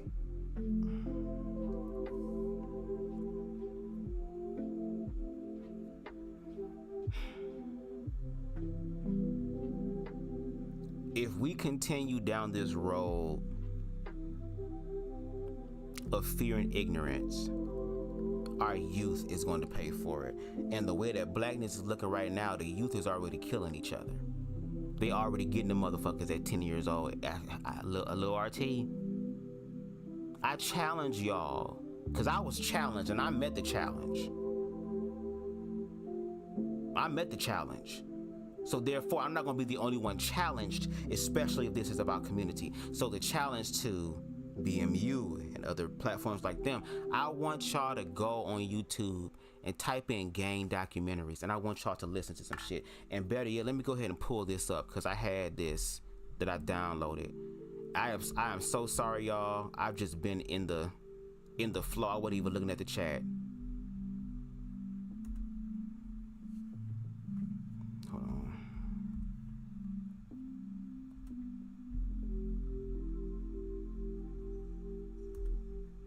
And also too, I feel like human beings need to be able to speak with passion. I appreciate passion, because when you have passion, that means you care.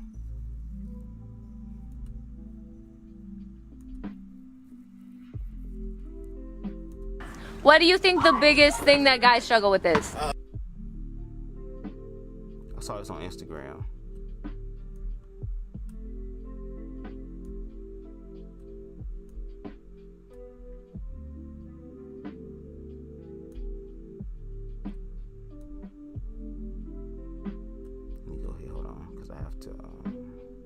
I'm using OBS. I only really use StreamYard if I'm having like other people on the platform. What's shit called? What is it called, girl? Where's it at? Oh, there it is. Sorry, y'all. Give me a second.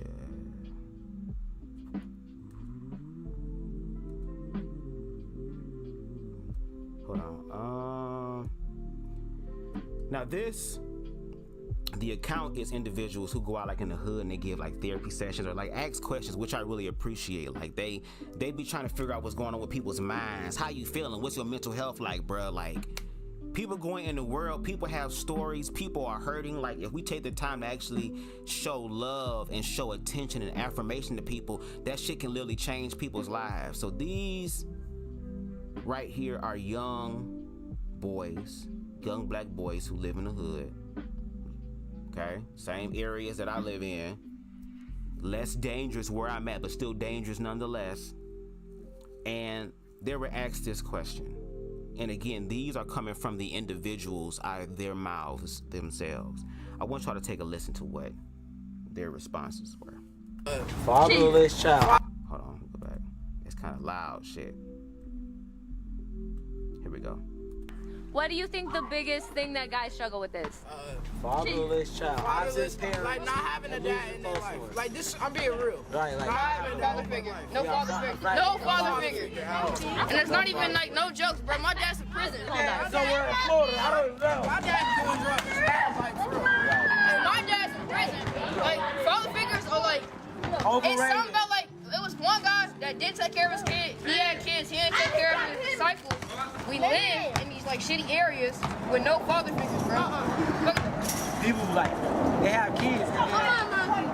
Females expect them to buy cheat, but they have a bell roll to control not to cheat. Treat a female right. Now notice these are heterosexual boys, so let's praise the Lord for that. Okay, no shade. But look at what they just said out of their own mouth. Fatherless homes. Where your father? My father in prison. Or my father in prison for selling drugs. Or my daddy dead. Or my dad, he don't give a fuck about me. He's somewhere else with some other people. He don't care about me. Then it really becomes the land of lost boys, because now you have all these young black men that are trauma bonding off their pain of not having any fathers. And then a lot of time these young ass boys end up becoming fathers themselves. So how can they become a father or have enough time to learn from an individual that gives them hope that I can be better while I'm this myself? And what I'm saying is that heterosexual black men need that representation. They need a strong black man. And when I mean strong black men, I mean a strong black man that would teach black men that, look, even though you have adversities, let me teach you how to deal with this and not just survive, but to transcend this shit so you can be a better man, so that you can be better than me and go farther than me and be smarter than me. And then your children, if you choose to have them, go forth and do the exact same thing. That same level of awareness, I want you to understand. The question I'm asking is, where is that for the young queer boys?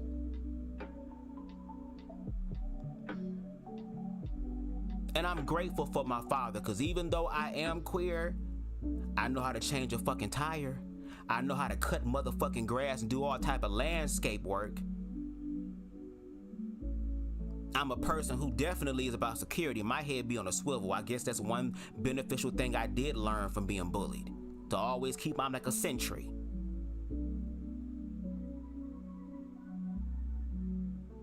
I learned how to be respectable and respectful to human beings and to be kind and courteous to women. The same thing that the doc was talking about as far as being nice.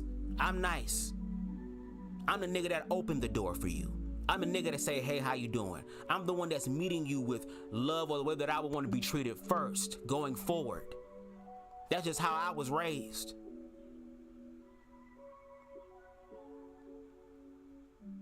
But if it's about the children, then where are the men like BMU that are going into those areas and loving on them?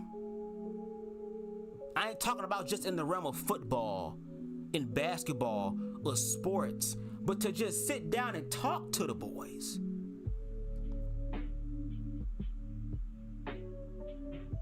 And if you had somebody in the group that was queer, how would you find a way to include them in? I mean, you can teach them like, look, bro, we just gonna roast you, but at the same time, you're gonna have to learn how to roast us back, and that can be our playful banter, but I'm not gonna let nobody else fuck with you though.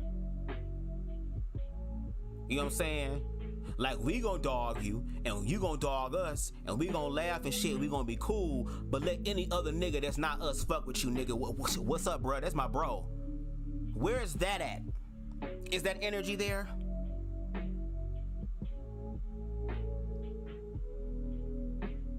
And it is, no matter how much you think about it, it still is a fucked up feeling to know that people don't care about your quality of life or existence, but meanwhile they want motherfuckers to care about their quality of life and existence. What? That's what we talk about when we talk about supremacy.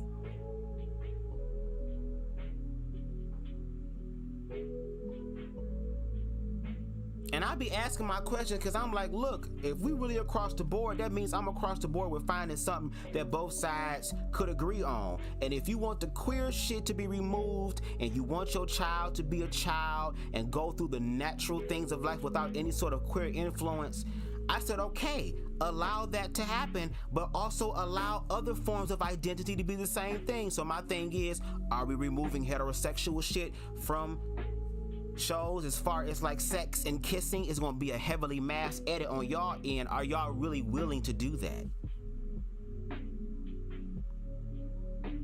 For the Christian people, that's a form, if you really want to talk about it, let's be real, a cult. Because I don't see the gays going around talking about, are you ready to get your asshole plunged or no? They're not going door to door doing that. But I tell you who is going door to door asking, are you ready for Jehovah's return? Because if you not, or hey, we from this certain type of church, or hell, we'll have service outside. Have tent revival while people driving past.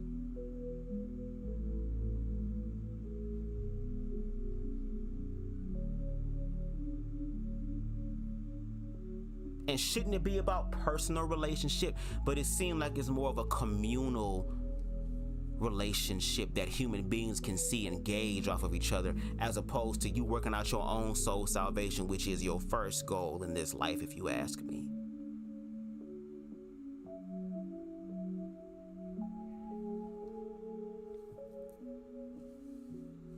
And it's sad because it seems like the only choice, unfortunately, is probably gonna have to be war. And again, it's gonna have to be war in the way that we've known for so long, which is based off of survival. And if we only rely on each other when it's time to survive and survive only, no shade, count me the fuck out of that bullshit.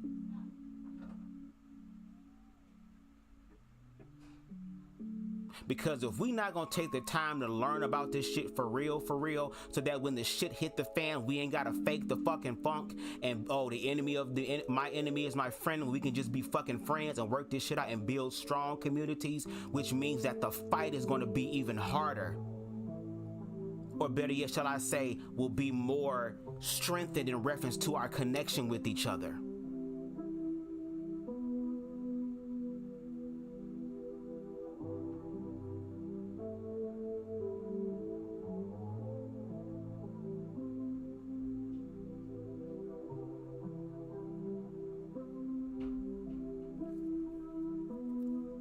And even with the queer community, we definitely got some shit we need to work on. Because there's a lot of queer phobia within queerness. There's a lot of racism within queerness. The same shit that heterosexual people going through, we going through the same thing because we following their damn ideology as opposed to being our damn selves. But on top of that, how the fuck can we be ourselves when they've controlled the narrative this whole fucking time? And when we finally get in a space and a place to tell our stories, now it's too weird and too unique.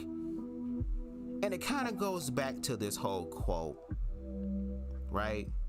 Where it reads, no shade. People are open to new things, right? People are open to new things as long as they're exactly like the old things. Again, people are open to new things as long as they're exactly like the old things. What?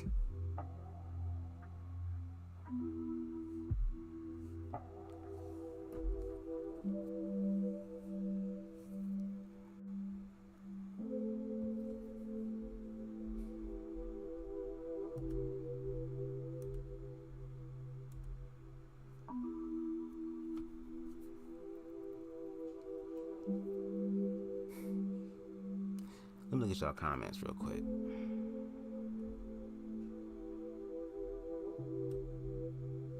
I'm glad I waited a few days. Because that's a very fucking sad ass feeling to know. And I mean, again, dealing with this as a child is one thing, but then to be a grown ass adult and realize that same people who were scared of you as children are now adults, and they've been aware enough to find ways to justify their fears, not realizing that in this era and age of Aquarius, it's gonna be our fears.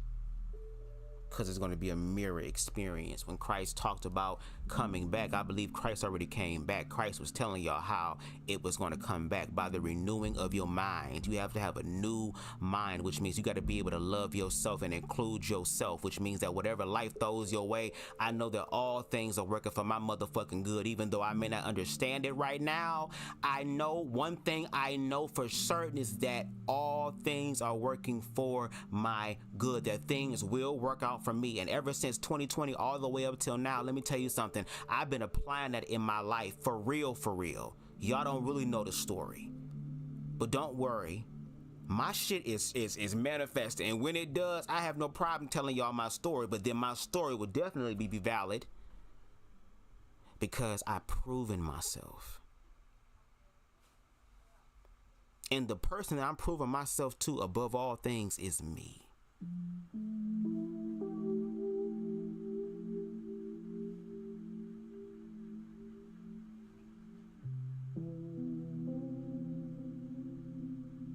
That's why above all these things, I always talk about self-love.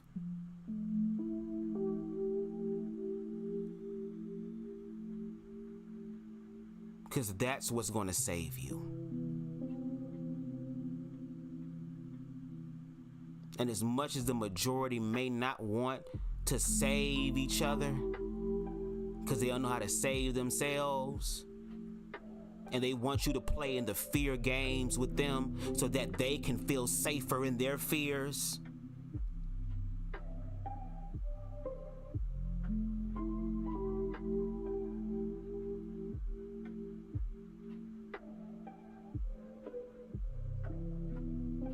That's why I speak the way that I speak, because I'm speaking from experience. And it was just the way I was trained, no shade.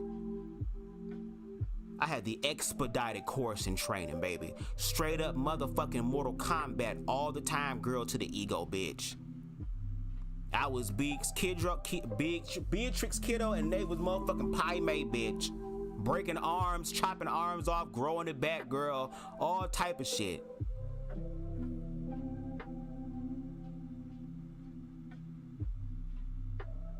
And then I had something test the fuck out of me to where all of my self-confidence, all of my self-love, I thought I was doing the right thing. I was meditating every day. I was affirming myself every day. I just started smoking weed, so I felt more connected and stuff. And I was doing everything right. And I was whoop-de-whoop-de-woo. And finally, one of the things that I wanted at that time very much in my life was romantic love, and I manifested somebody who was my damn type, and my type was interested in me. And at that moment in time, they were open mentally and emotionally. We were kind of talking about things, but then again, the fear came into play on their end, to where I don't know if I can trust you, because the last time I got to this place with somebody else, they hurt me. Because all they really wanted to do was fuck, and they just told me sweet nothings. Just trying to bust a nut, because again, to our pain's point, and I'm gonna make it more universal, the hardest thing for a man to turn down is a willing piece of whole. Whether that's mouth, pussy, or booty.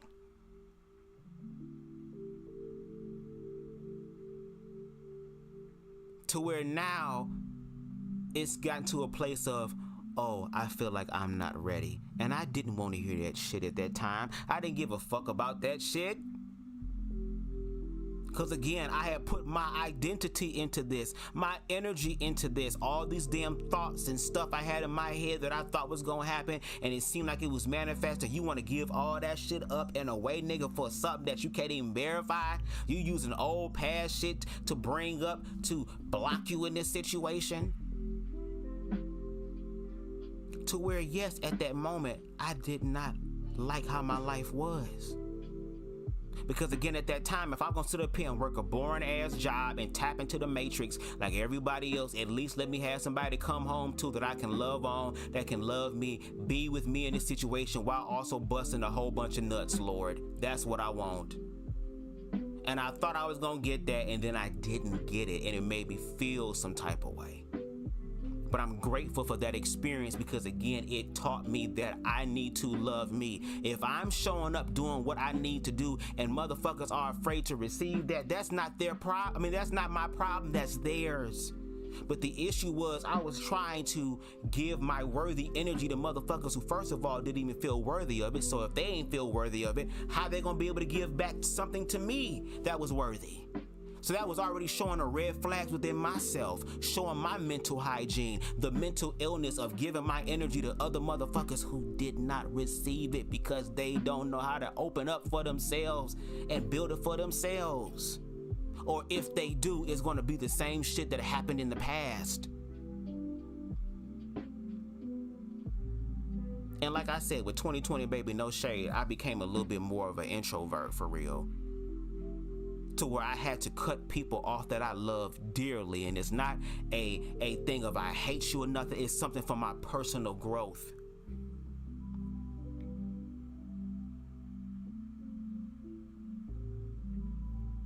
How can we talk about unity when there's so much individualism? Well, first of all, I gotta make sure I'm good before I'm good for the collective.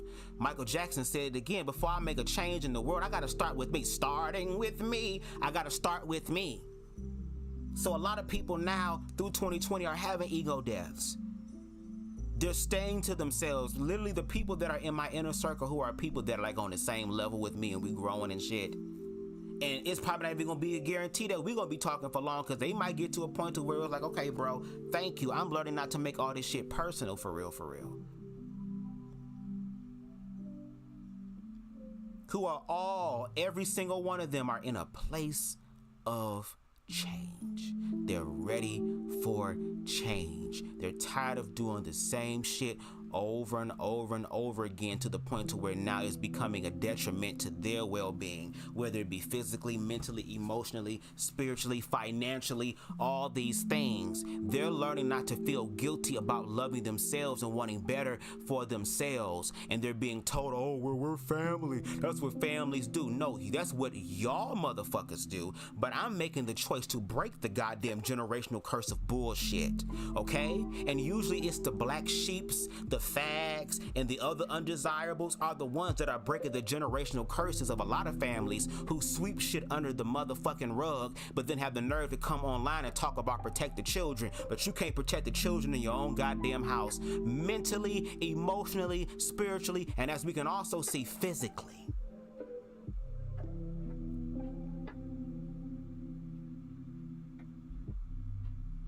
And yes, change is going to be scary. You heard the song at the beginning. Even though the song is called Change, he also said, I'm tired of talking about changes, tired of going through changes because there's so many fucking lies. We want to get to the truth. Well, the only truth is going to be the truth inside of you. And that's the only one that needs to motherfucking make sense. It's a bunch of scared ass people in the world who are building in uniformity, not in spirit and in truth, but in false sense of spirit and deception.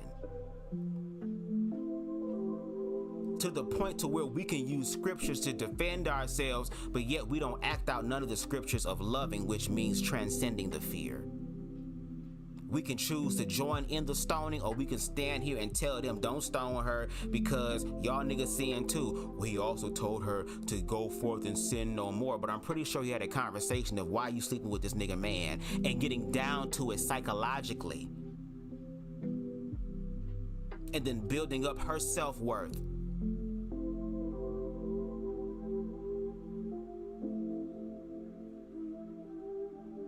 instead of, oh my God, fear it, kill it, feel it, kill it, kill it, kill it.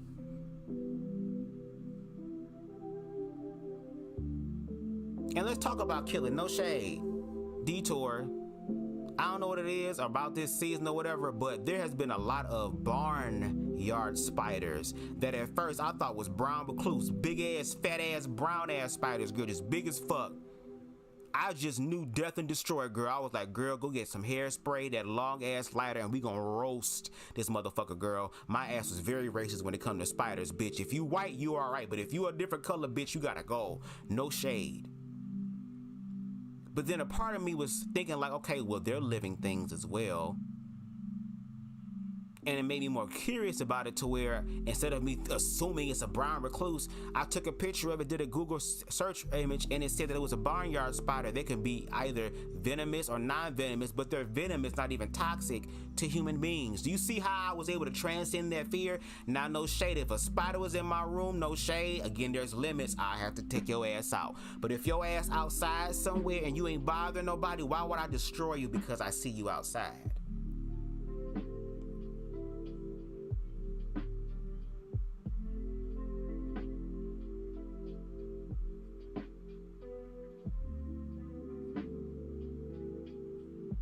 Back to y'all comments. Shout out to y'all for watching and liking. It's a random live for real. Queen Stevie said that Saturday live was something. They will never get it. Doctor does, but they don't want to. Yes, he provided so much nuance to the convo. Queen Stevie said, sure. Did like the ice cream shop analogy. He gathered my soul and made me think outside the box, which is what we're wanting. Healthy, open-minded dialogue to bridge the gap. Exactly. Harold said, on this tired ass clock, I'll be in and out. No problem, no problem. Styles says, Queen Stevie says, it's okay to be emotional, Bubs. We get it. You don't repress that emotion. I cried yesterday. And that's one thing about me too. After my ego death, and really what was the conduit of my ego death, and I'm not going to tell the whole story, but if you want to, you can go through my archives of my YouTube channel where I talk about it. I had a ego death off of an edible. Excuse me, at that time before it really became legal, when it was more just, you know, medicinal use or whatever, one of my plugs who, you know, worked at a dispensary got me this medicated brownie. It was 500 milligrams. I only ate a small piece of it, but I didn't eat anything that day. Went to Subway, got me a Subway sandwich. Ooh, I was eating that shit. That shit was smashing, girl. And then all of a sudden, the paranoia kicked in. And I had an experience that literally transformed my life, which is why I love marijuana and I honor marijuana, and I'ma smoke marijuana till I die, girl. Y'all can say what the fuck y'all want to say, girl. I watched the whole documentary. It was an 82-year-old man who said, I've been smoking for some years and I really enjoyed it. Okay, amen. I love Mother Marijuana forever. But after my ego death, I just really felt reborn. I felt like it was a time for me to kind of ground myself. But I was so emotional, like over emotional, to the point now to where I realized that crying is actually a healthy ass thing. First of all, it means you acknowledge your emotions and you're willing to purge yourself of emotions. As a wise mystic said, crying is the soul's way of throwing up. It's the way of releasing that energy. And what people don't understand is that when you don't have an outlet to let that energy go, like crying, that shit can store up in your body and manifest diseases. Like a quote goes, your dis-ease can turn into a disease. Why do you think there are people who are dropping of cancer and all these different illnesses? Because that energy is locked up. They're not releasing it. And especially black men are told, especially men in general, are told not to cry. And if you're gonna cry, cry out your dick as opposed to crying out your damn eyes and your emotions. Okay, so at this point, it's good to cry, to let that shit out. That will do more damage to you holding it in. Harold said, it's a defeating feeling. Granted, these are the type of conversations that we need to be having. It's still physically and mentally taxing. Exactly, when you know that you are not doing any of these things that these people are saying. that is such a broad generalization that's placed on all of us as oppressed groups of people. And that we won't even sit down and have conversations with each other to even see if that's the case, to allow humanity to actually organically manifest.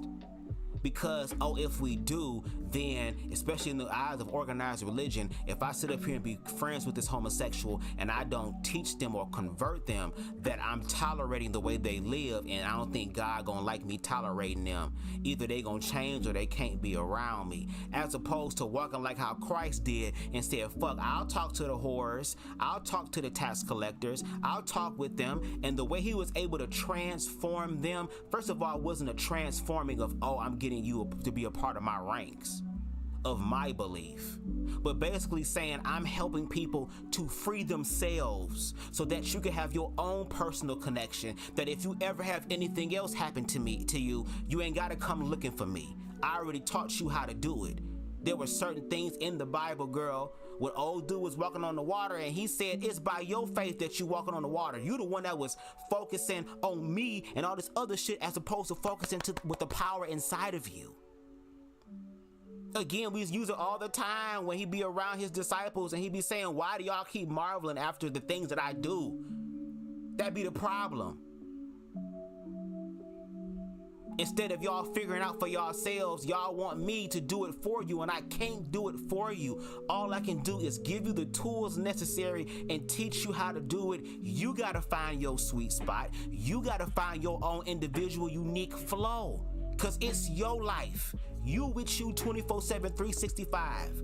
From when you took your first breath to when you take your last, you're gonna be the only one there. So therefore, strengthen that relationship above all things. Because once you strengthen that relationship, you get to a place and space of overflow to where now I can share it with other people as opposed to always giving from my own personal cup. And when there's nothing left in my own personal cup, now I'm fucked up. And now I'm looking for people to pour into me, but they too busy, girl, defending their cup.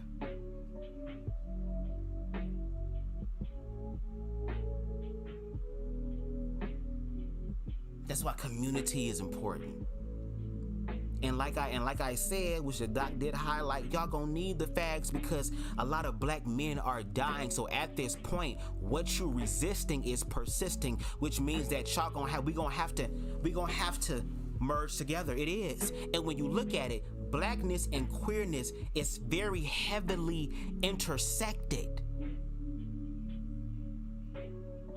We're not talking about everybody taking dick and eating coochie, because there's more to life than just that. Contrary to popular belief, there's more to life than busting nuts and the busting of future nuts. Even though we want that, it's not the main thing, it's one of the things.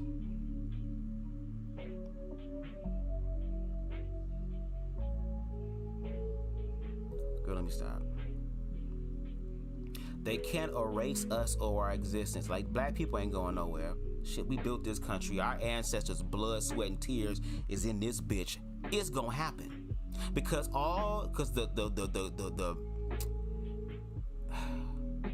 the saving grace, I guess, or again, the all things working for my good situation comes into play, is that because black people know how to survive when shit hit the fan, low key, it may feel like a whole new world for us. Because again, we know what it's like to survive. We know how to be like Auntie Fee and feed families, girl. Like Jesus did, girl, with 2 fish and 5 loaves of bread, girl, and be Auntie Fee and take these motherfucking 3 Roman noodle ass, cancerous ass shit, girl. We gonna season this shit the fuck up, girl. We gonna take some of these dollar store ass chicken tenders, bitch. We gonna take some shit, we gonna make it more very bougetto. Okay? Very much ghetto superstar, bitch. EBT version of 5-star restaurant, girl. And we gonna pray over it to help us, just like our ancestors did, girl, when they was eating pig feet and all this other shit to survive, girl, and use their energetic frequency, girl, to make that shit something to where it can pass through. Because again, if it's made in this reality, I have the ability to transcend that shit. Again, it was about the mind at that time. Our people were more connected. It's gonna be the people that's privileged that's gonna be having conniptions. It's gonna be people who are privileged who gonna be, oh my God, oh my God, oh my God. That's gonna be them. They're the ones that's gonna be tripping. Because again, this perfect reality and me playing the game and the role everyone says it does, even to my own detriment, now my bubble is bursted. And what do? So the same people, and it's funny, again, the same people that you deny is your friends when your ass is in trouble. Now we can magically remove all this other shit and we can work together. Just for you to possibly stab me in the back after this shit's done? Have we not learned from the first Civil War when niggas put their lives on the line to win this fucking war, and then we were promised something just for the person who promised it to us to die, and then somebody else was put in his place and it was given to European people? So for the white people that's mad about foreigners and stuff coming in and getting all the taxpayers' money, remember, black people felt that shit first because y'all got the money that was meant for blackness that was given to Europeans coming the fuck over here. Homestead Act, anyone?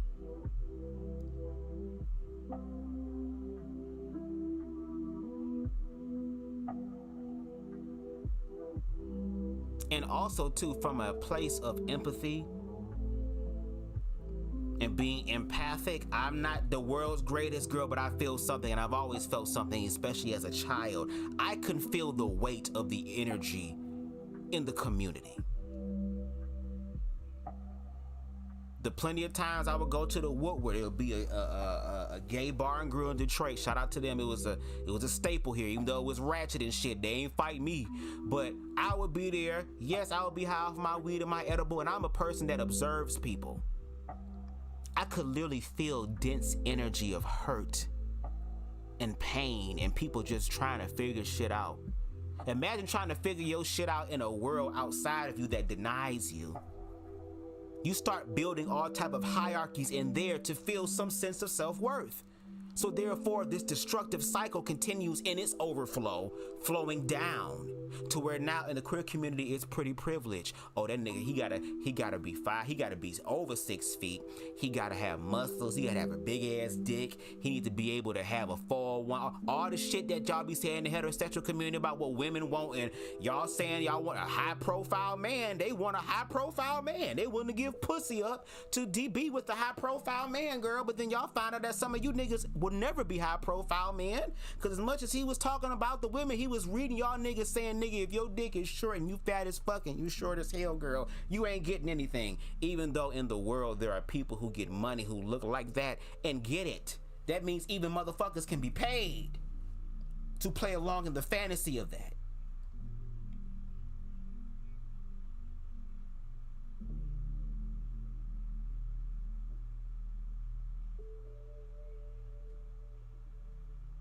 See how there's a lot of similarities here that we could be talking about? But the reason why it's going to be difficult, especially with black men and queer black men, is because, again, everything has now become pause. Everything has now become nice try Diddy or no Diddy. Anything, and then on top of that, it don't even be the gays that be calling out the gay shit. It be the heterosexual black men that call out the gay shit, even when the intention is not even motherfucking gay. I told my bro to hold it up for me. Pause. You know what I'm saying? I said, bro, come on, touch it, bro. Pause. Wasn't touching about the dick, talking about something else. But because the mind went to the sexual aspect, it's pause. So if it's pause with heterosexual men having to be hyper vigilant about sexuality and somebody trying to fuck me in my ass, well, when you're around queer people, all you're going to think about, oh my God, sex, sex, sex, dick in the booty, dick in the booty, dick in the booty. Wrong, wrong, wrong, red flag, red flag, red flag, alert, alert, alert. Pimp down, 301, pimp in distress, pimp in distress. Booty hole is possibly threatened, booty hole is possibly threatened. Abort mission, abort mission, abort, abort, abort. I need an adult, I need an adult.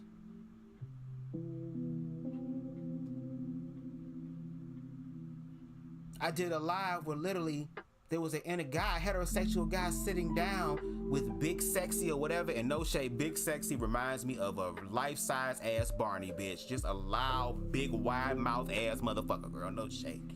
but he felt uncomfortable interviewing him because it was like, man, he gay. You even had the other dude who looked like DJ Wackademic's Timu twin girl over here talking about, oh, I mean, was you afraid that the gay shit was gonna get on you? Like, gayness is not like secret deodorant, bitch, made strong enough for a man but built for a woman. No, it is not that.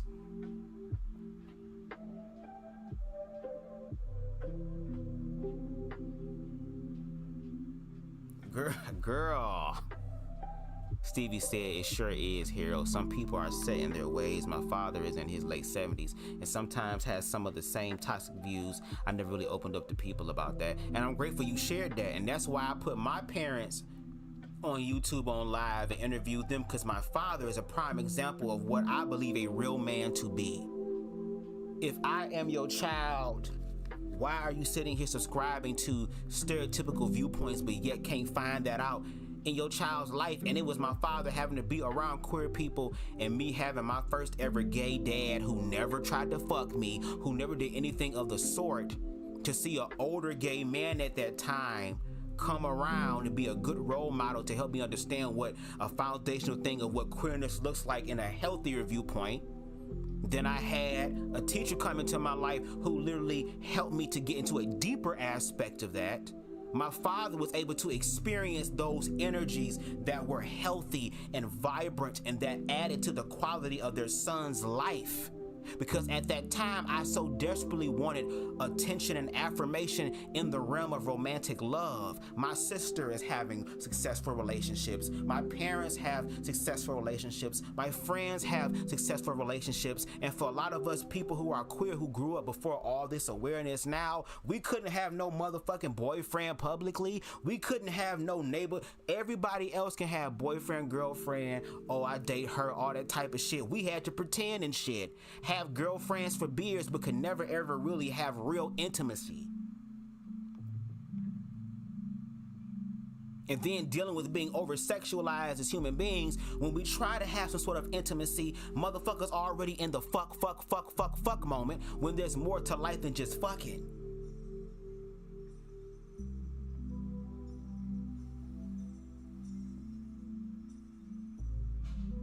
But because of those healthy experiences in my life, seeing other older queer men who have good head on their shoulders,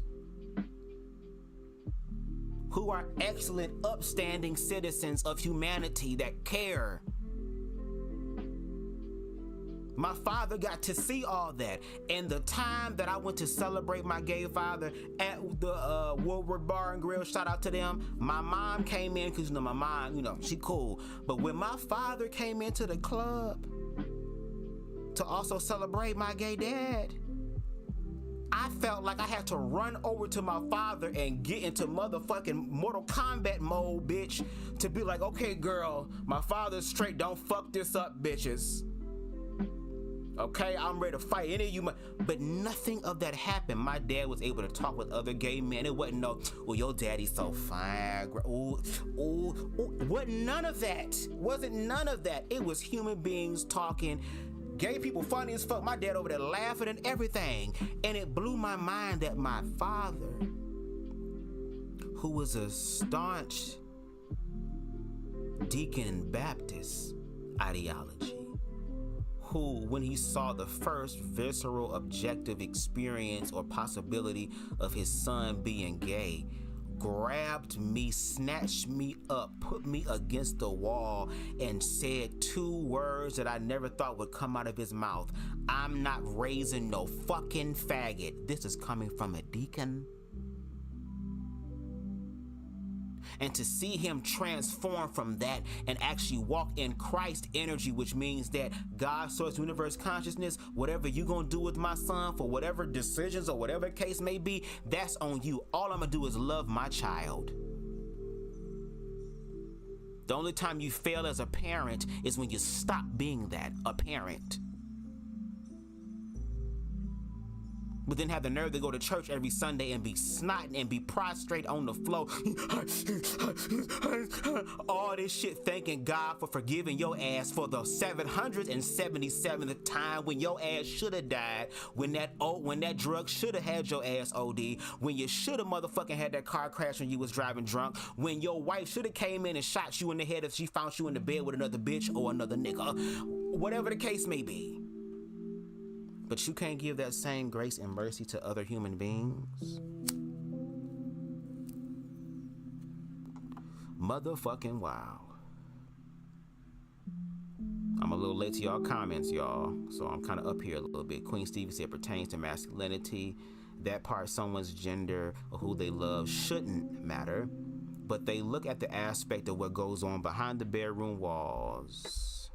There are some who are willing to have an open mind, and like I said, some who want to push the white man out of the seat and replace the white man. Exactly. It's like having a hummingbird, a beautiful hummingbird, and then you are squeezing the life out of it, repressing it, which is what they want us to do, to hide who we are. And again, when we hide who we are, y'all still trying to see what's up. Let me see. Queen Stevie also says, I don't want kids at all, but gays are not influencing your kids. It's some of the parents and their toxic patterns. And not just that, but toxic masculinity and toxic femininity also take a play into that. Lil RT, for example. And let's talk about toxic masculinity and femininity. There are certain extremes on both ends of humanity. There is a level of hurt, brokenness, mistrust, all of that is operating. And as the song by the Jones Girls goes, and the name of the song is called Peace on, what's it called? I think it's called Peace on Earth, girl. Hold on, what is it? Hold on.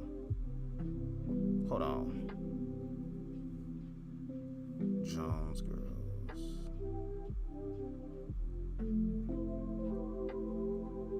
Oh, it's called Peace with Woman.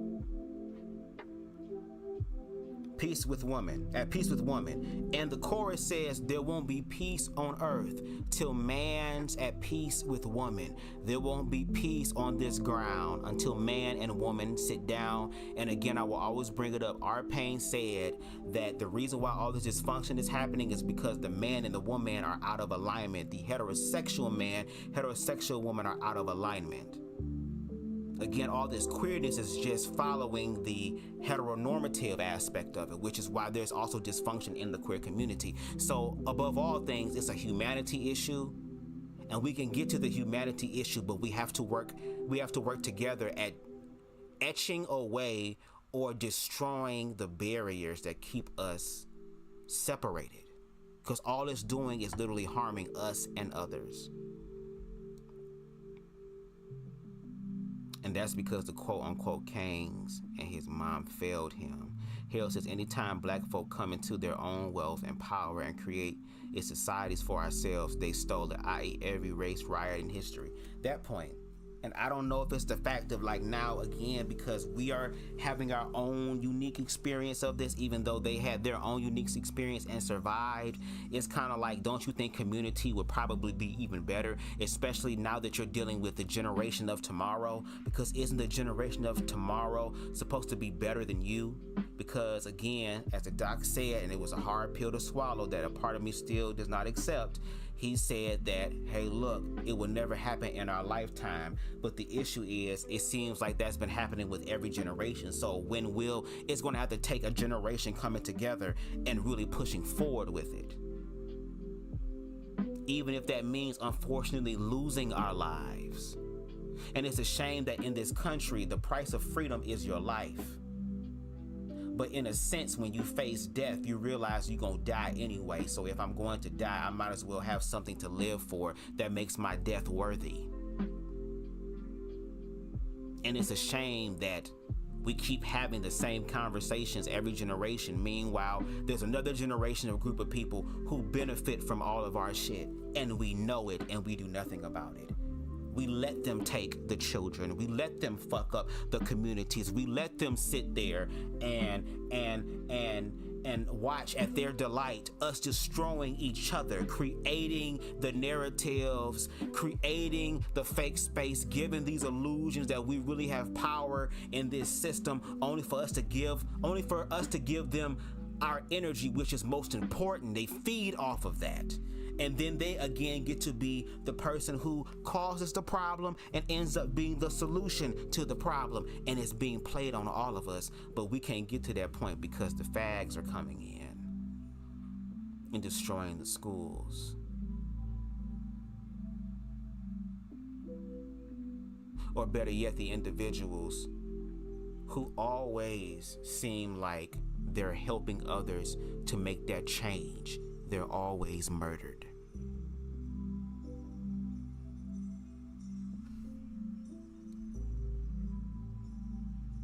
Queen Stevie says, Harold, yes, and he wanted me to be who I wasn't happy being. I chose to walk in my truth than to live a lie. Exactly, and church should not be taught in schools. Church and state should be separate. Religion and school should too. Exactly. There's a separation of church and state. That's why Christian nationalism is trying to merge that. The 2017 analysis is significant because research has shown that minority vets had higher rates, 5.8%, of PTSD than non-minority veterans, 5%. Wow. Black Vietnam vets were found to have higher rates of PTSD, in part because they were more likely to be in combat than their white counterparts. Abusing us in the queer community and women is what they want. They want power and control, i.e. take a look at Project 2025.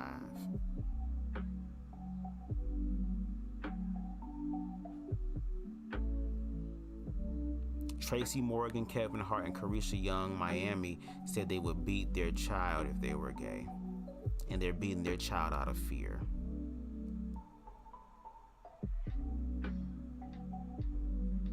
Deshaun said the boys need guidance. Oh, where's it at? Hold on. The boys need guidance and understanding, and when they grow up, they won't be hateful to others that are different. Help people. Let's make a change. You can't change the world unless you change yourself. The queer community is doing the same stuff as straight people, but even that is weird. Well, again, like I said, we as queer people, we're trying to find our own flow. And we're following, one that is not controlled by us, it's controlled by other people. That's why even when queer people try to control their narrative, there's an inner resistance within queerness as well. And like the doc said, it's about identity. And I think the big thing about identity is, do you love who you are? Do you love who you are? And if you don't love who you are, you have the opportunity to change those things. But don't change it because people outside of you tell you to change. Change it because you organically feel like this is something I need to do for me to be better. Because if not, there are plenty of entities out here in the world that don't mind giving you a false sense of change, especially if you're willing to give them your change, your coin, your money, your energy. Boy Crazy said, one can still be fatherless while the father is present in the household. Family involvement, unity matter. Exactly. Again, you hear a lot of people say, well, I'm putting a roof over your head and food in it. Yeah, that's the basics of survival, but they're a human being. They're complex. They need mental and emotional affirmation as well.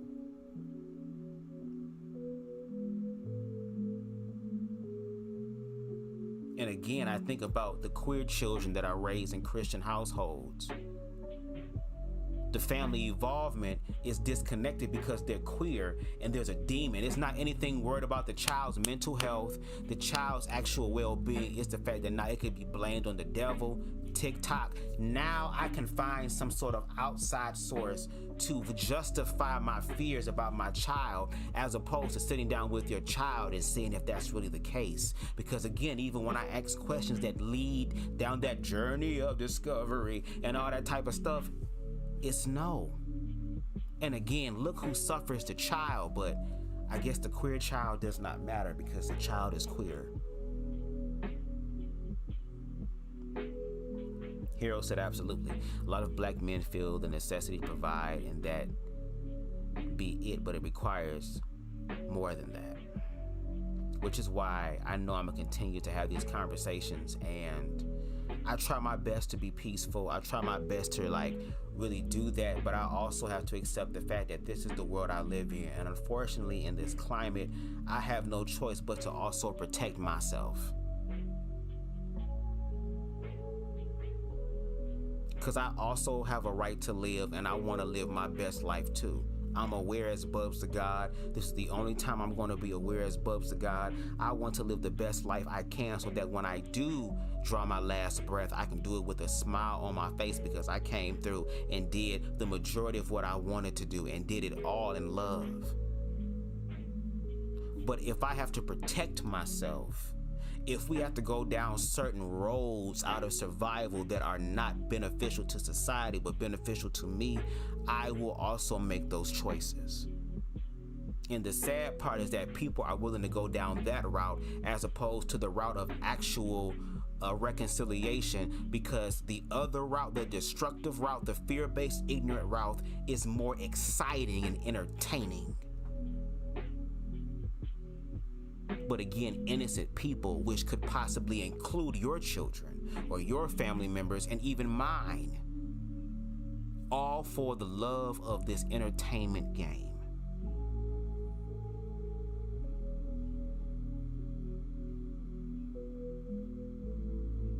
But anyway, I just wanted to come through and just share my thoughts about the live on Saturday. Again, shout out to the doc. I appreciate the objectivity.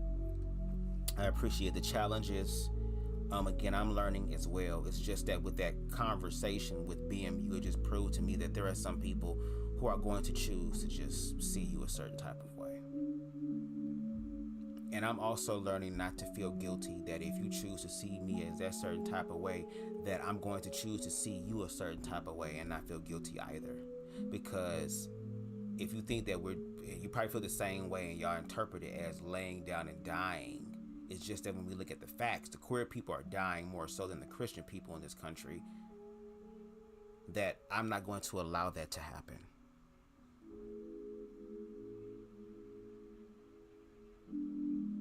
If queer people not hurting you or harming you objectively and subjectively, then it shouldn't matter.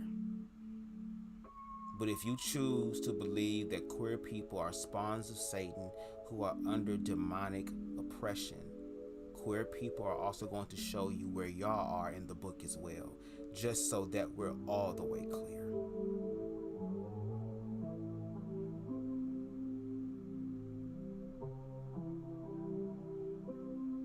And for the ones that want to bridge community, I welcome you.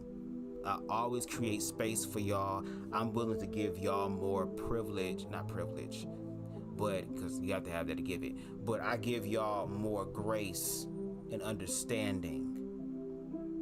But for the ones who are standing firm in what they believe in reference to queer people in a destructive way and trying to make that a nationalist type of thing, again, we see what's going on in Uganda and other parts of Africa in reference to the onslaught of queerness, to where now it's legalized to imprison queer people and at the highest realm of judgment execute them. And I will be a fool to sit here and believe that it cannot happen here in America, because unfortunately the majority of people are nothing but followers. Why do you think the followers want followers so much?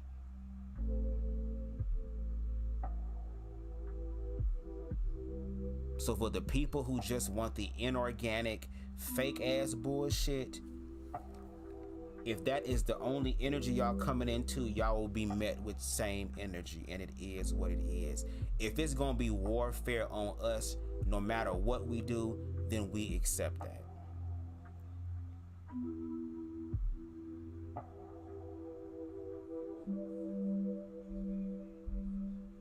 Because one thing that queer people unfortunately understand about this experience is that that's always been the case. It's very seldom we find spaces where we can be affirmed. And even when y'all talk about queerness and the representation of that, I want you to understand that's white queerness, mind you. The blacks be trying to fight to get the recognition, be trying to fight to get all of the endorsement, be trying to fight. These are white people who get to have all this control and power, and black people ain't nowhere to fucking be found. And if anything, the only power that they're given is the power of being the gatekeepers. So there's even some motherfuckers like the comment that was used as far as black men want to move the white men out the seat. There are some gay black men that want to move white men out the seat too and have that power as a gay black man.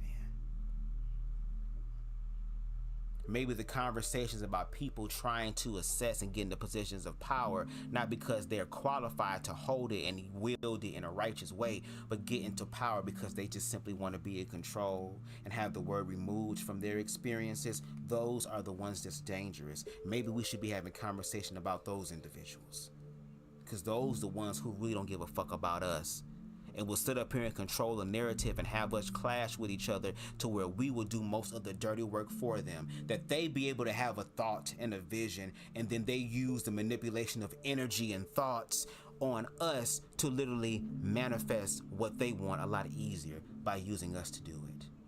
And I refuse to be a part of that process. And if you are a part of that process, going forward, there will be a challenge. And whatever the velocity of that challenge is, it really depends on the energy that's given. And lastly, Harold says, yep, so just leave him where he is. He doesn't want to come to any type of common ground. I don't have time to try and convince you otherwise either. It is what it is. And at this point, I think after that conversation, consider this. Unless I'm tagged in something and asked to respond, going forward, I have completely closed the chapter on BMU Network. I did the same thing with Lance Scurv, because even though Lance Scurv community struck my 2 videos, even though I said for hate speech, even though I never said nothing hateful about him. It's so funny because he lost his channel with over 100,000 subscribers and had to start all over again. So he who laughs first laughs last. Shout out to him. We already closed the chapter on Jay Lethal. So I think it's time to close the chapter on BMU. And again, for the student who is doing a paper or a thesis or some sort of project on black queerphobia in web reality spaces, when you come across my playlist, because I have a whole playlist on my YouTube where I have to update it though, where all of my lives talking about queerness and humanity is there, baby. All I'm saying is, again, CashApp $BubzDaGawd, and I better get $100 or better, because the amount of content that I have provided, the amount of context and nuance I have provided, not just from statistics, not just from my own personal lived experiences, not just from history, not just from talking to other people who are living those experiences. It's all that. And when you get that A+, saying superb job, again, hit a nigga up in the Cash App. E-daddy my nitty baby. Okay? But anyway, thank y'all for joining me for this random ass live. I'm so glad I waited, because if I would have done this live earlier in the day, baby, it probably would have been a whole different energy, no shade. But if you can, please make sure you hit the like button as well. Hit the like button, okay? Because it helps this channel to grow in the algorithms. We are at 817 subscribers on the road to 1K. Shout out to y'all. If you like the vibe over here on BubzDaGawd and how we think outside the box and even be challenged and learn and unlearn, again, it's not an easy process, but it's possible, okay? Make sure you hit that subscribe button as well as the notification bell, and make sure you click all so that you can stay up to date with all of my lives and my edited content when I do upload it. Okay, please make sure that you also follow me on Rumble, because I think for some of the more graphic conversations, if I do it in the live, some of the excerpts I'll be able to share over on Rumble. I also take lives from my YouTube channel here and put it on Rumble just in case something happens to my channel. So make sure you go over there and subscribe as well. It's called Bubzzzfloww, BubzZfloww. Okay, make sure you go over there. What else? If there's anything that I said in this live that kind of stuck out to you and you would like to share this, or share anything, whatever you felt on your own personal social media platforms, or in spaces where you feel like these excerpts from this live will help generate much needed conversation, please make sure you do it, and please tag me in it. I'm BubzDaGawd on almost everything. Okay, BubzDaGawd. And if you feel compelled, definitely hit that Cash App, $BubzDaGawd. We take everything that jingle, fold, and in between. I don't really get Cash Apps like that, and I really don't do it for the Cash Apps, but I will say this. I do want to get to a point to where the time and effort and energy that I use that I can't get back, it would be nice to start getting compensated for it. No shade, because it's a lot of sacrifice on my end, and even though I give, I also understand the law of reciprocity, which means that as I give, I also deserve to receive as well. So if you feel compelled in your spirit to go ahead and to giveth backeth until the receiveth, okay, please make sure you hit that Cash App again, $sign BubzDaGawd.